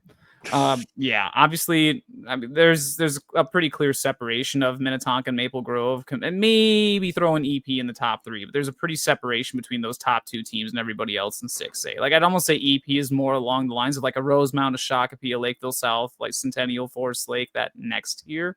Yeah. And then these 2 teams are at the top. Agreed. Awesome. Yeah, same page. We'll see how far the Minnetonka Skippers go, because someone said that they're going to go undefeated this year as our final comment. Oh, both Minnetonka and Maple Grove cannot go undefeated. That world does not exist. So we'll see how it plays out. Yes, we will. All right. Another one of your favorite teams preseason, Caleb, the Moorhead Spuds. To me, this is a story of what could have been. Like, I don't think anyone had on their bingo cards that best quarterback in the state, Mason West, gets hurt. And not just gets hurt, but out of any game, it's week 2 at Woodbury of all teams. Like if you think about, our quarterback got hurt when we have to play. But everybody knows what you meant. Yes, exactly. It's like, what I mean, do you think these Minnetonka, Maple Grove, or this upcoming Eden Prairie game would have played out differently if Jet Feeney was still in the game? Would the Spuds have put up more offense? It would definitely have been closer. I don't know if they're wins, but it would have definitely been closer. Now next year, I've talked about it on I don't know when the podcast was, but that I think this is like their year to kind of feel 6A out, and then next year was kind of my year for the Spuds, where I think this spring I said that they're going to win the 6A championship in 2026. So I think this is just a good feel out year, and it sucks that Feeney is injured, but he also has 2 previous years of varsity experience under his belt, so it's not like he's missing time experience-wise for next year's run or whatever. He threw 50 touchdown passes his sophomore year last exactly. year. So although it sucks for him to be injured, I didn't think they were going to win state this season, but I think they have the potential to next season.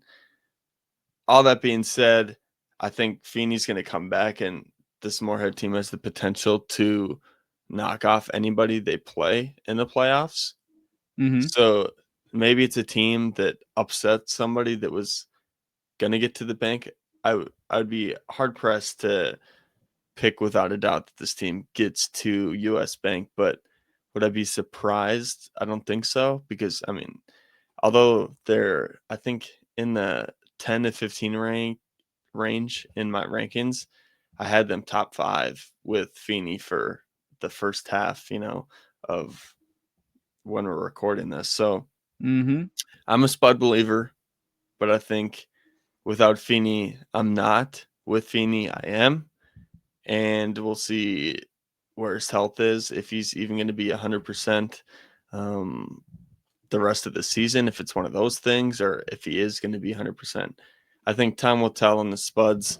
I wouldn't expect too much from them this season. It sounds like I'm doom and gloom. I think they're a good team, a lot better of a team than, like, what do you have? Is that a 4 or 6 projected seed? The 4 to 6, yeah. A lot of their Eden Prairie game doesn't matter as much, but week 7 and 8 with STMA and Edina are going to be huge for section seeding. If they split those games, they're likely going to be a 5. If they win both, they'll be a 4, and if they lose both, they are a 6. Yeah. So, I mean, that's pretty much all I have on the Spuds. I think I would be able to talk more if we actually knew, who they were, but going out week 2 and like the whole situation. So it kind of sucks. I know they have a decent quarterback that's stepping in for him, but it's obviously not the same. Yeah. So we've talked a lot about the offense. Do you think there's concerns with the Spuds defense? Because I feel like preseason we talked about the potential of them having to defend some of the best teams in 6A. And you just look at, like, obviously these stats are a little bit skewed because you had to play Minnetonka and Maple Grove. But I mean, here's some teams that have, at least by opposing points per game, better defenses than Moorhead: Hopkins, Rogers, Andover, Eastview, Egan, Stillwater. Like Ugh. it's, Ugh. yeah. Tornado sirens are going off. You are 5 points per game better than Coon Rapids, though. So you're not Coon Rapids, Anoka, or Park of Cottage Grove. They got that going for them. Yeah. But it's not good. Yeah, I don't know. We'll see. Definitely. Now, you know what? Hypothetical scenario, because the comments were about Moorhead either making the Final Four or no one wants to see them in the playoffs with a healthy Jet Feeney.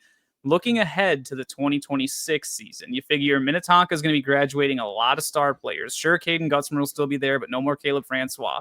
Maple Grove is graduating like pretty much all the remnants of their state title run teams. They're still going to have some solid players, but I don't think they're going to be as loaded as they've been in the last few seasons. That's what I said.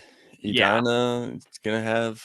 That's another one. Edina loses a ton of kids. EP's probably the careful, Caleb. Don't count those Eagles out of it. No, that's what I said. I think EP is going to probably be running this section next season. It's going to be them in Moorhead. Oh, that'll be a lot of fun. And when they match up, that game will be in Moorhead. So maybe a game of the week 6, 2026. Maybe. Awesome. But yeah, no, just like we said, we're all just hoping that Jet Feeney gets back to 100% so that the Spuds can be competitive and maybe they'll make some noise in the playoffs, depending on where their playoff seeding falls. I really would love to see them win weeks 7 and 8, because if they do get that 4 seed, kind of like we talked about preseason, they would get a home playoff game. Someone in 6A has to go up to Moorhead to play in the first round of the playoffs if that happens. Or somebody has to go to the Twin Cities to play. Yeah. That's true. Or Moorhead's got to make another trip to the cities, which they're used to. I don't think that's as big of a deal. But like if you get, like, say they host like a 5th seeded Farmington Tigers, I don't think there's any shot Farmington would be beating Moorhead up in Moorhead with Jet Feeney. Watch out, Farmington fans are going to come after you.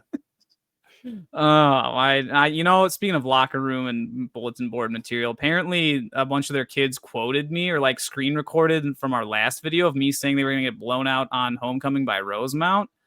At least I was right on my prediction with that, but like, yikes. Yeah. So sorry, Farmington. So let's get on to the next team after we bash the Tigers a little bit. The STMA Knights. This is a team that I don't think either of us had all that high of expectations for, but then they came out with a kind of shocking win over YZ. We were like, oh, whoa, STMA is playing some defense. They're sort of got some things clicking. But other than that, they've been relatively lifeless. But then at the same time, like, look at their schedule. Outside of Hopkins, like even Champlin Park apparently is a top 3 team in their section or in a different section. The other teams they've all played, aside from YZ, are all pretty darn tough. You have to go to Moorhead and to Maple Grove the next 2 weeks. Like, it's definitely not easy for the Knights. What are your thoughts on them? I mean, I think my thoughts are the same as what I thought before the season, that they're going to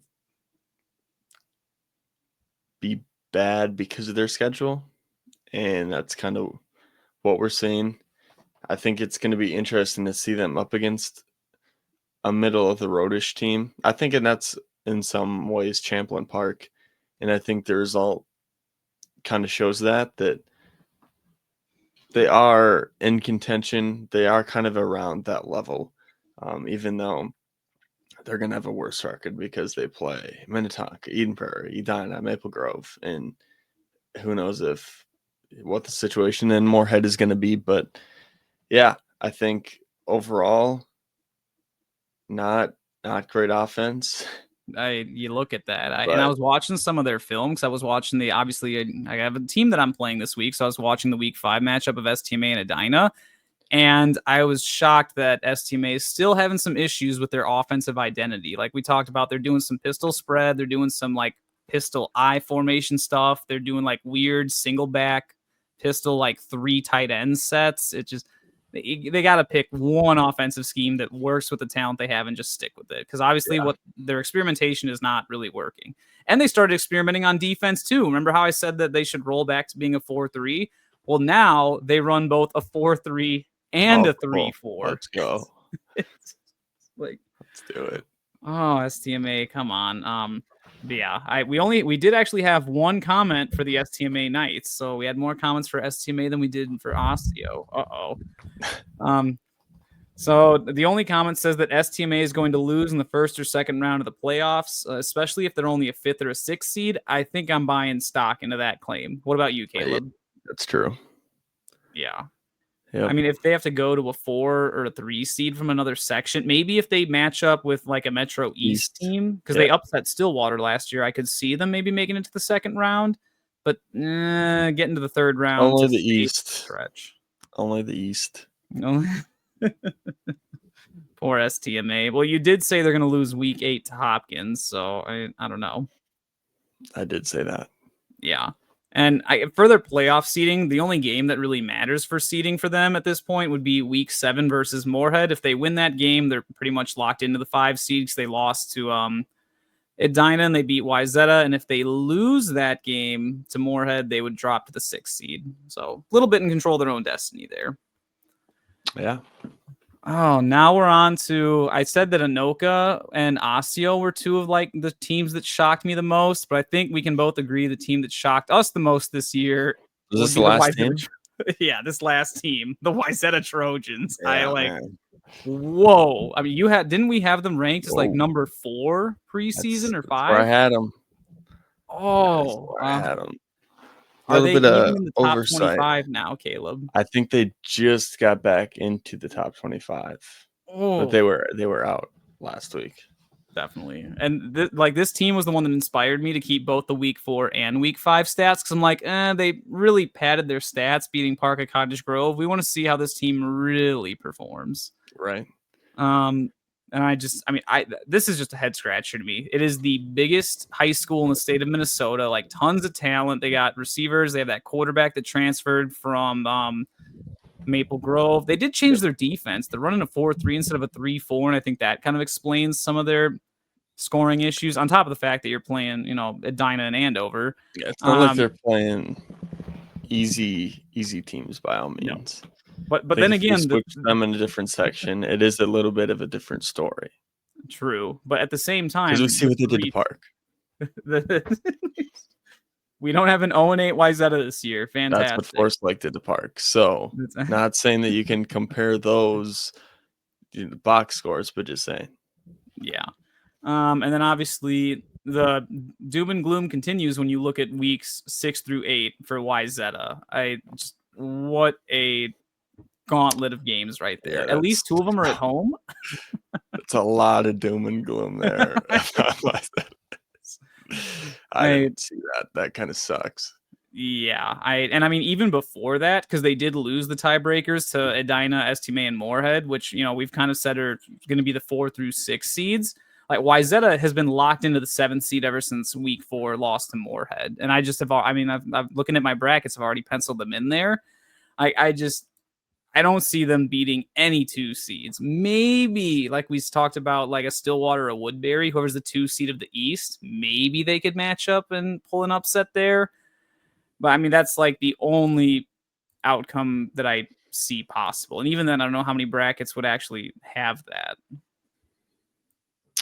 I think it's one of my biggest oversights. One of the biggest things that I was wrong about is this YZ team, but who knows? Yeah.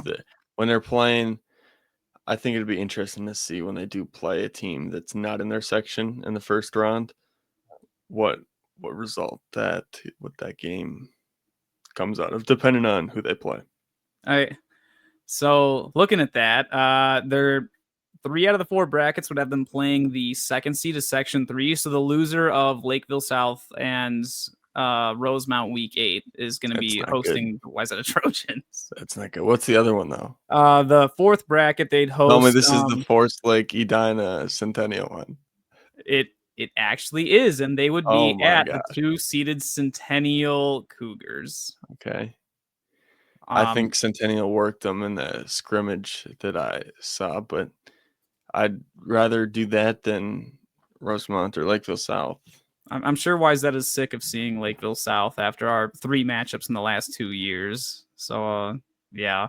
Although they did get us in their place week 1 last year. They had a great game plan. But then again, that was a different Wayzata team. That team also upset Anoka and Eden Prairie, whereas I don't think this Wayzata team is. I mean, you did call them potential giant slayers, and if they were going to slay a giant, they got 3 weeks to do so here at the They end. almost played the STMA giant.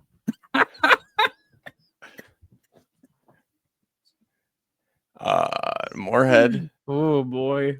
1-point loss. Moorhead with a backup, and that was at Moorhead. Like, I think Moorhead was winning that game 21-7 at halftime, and then they rocketed all the way back to tie it. And I was like, oh, that because we were at a rain delay out in Farmington that week, and so I'm like, all right, great. I got to take all the camera and like sideline equipment down because of the lightning or whatever. I'm gonna go watch the game just in the press box, and that one happened to be on the Moorhead Spuds live stream. So I'm just like, oh, Moorhead's taking it to him.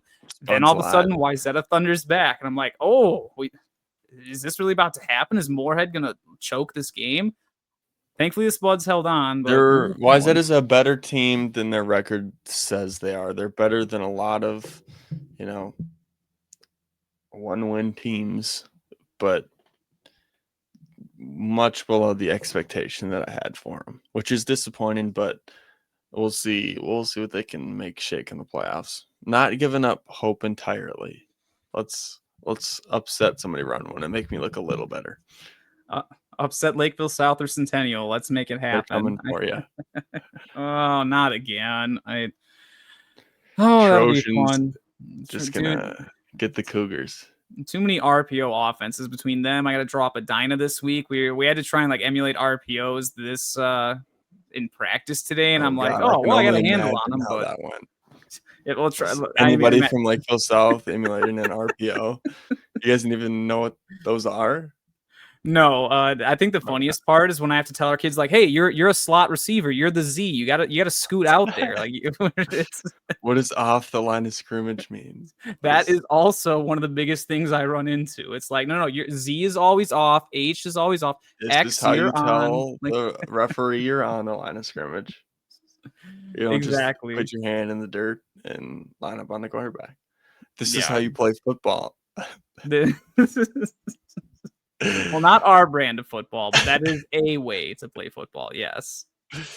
All right. Well, I think we're around the minute mark we were at last episode. Do you have anything else for the greater good?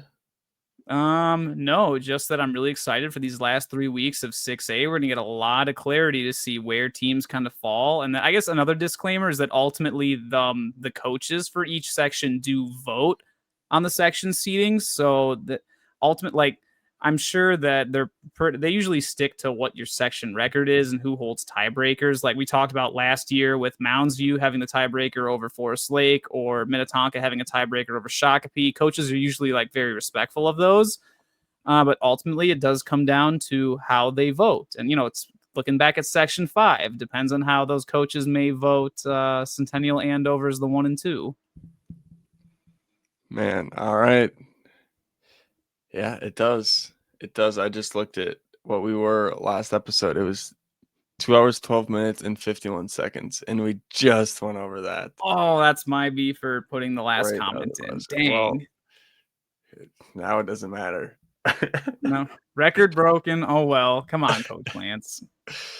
Yeah, for sure. Excited for these next 3 weeks. It'll definitely be interesting. We got a lot of good games and a lot of just games in general, even if they are bad teams that are going to be teams that are going to be finding their first win of the season potentially, which is also fun and good for those programs. And it'll be fun to see just teams have success that aren't used to having success this season. So a lot of fun stuff, a lot of good storylines. We hope we highlighted your team well. We try our best to do it. Obviously, it's not perfect because you guys are probably in the community, on the team, seeing everything go around. But we do our best to have a decent grip of what's going on for every team. So, Coach Lance, thank you for joining us once again for another 2-hour plus podcast, and another one where we're going to have 2 podcasts out. I'll be recording with Coach Wilkie later this week. That'll be out Wednesday night as well. So keep an eye out for that one. But can't wait for that one. Yes. All right. Well, thank you for joining me, and thank you guys for watching. We'll see you in the next podcast.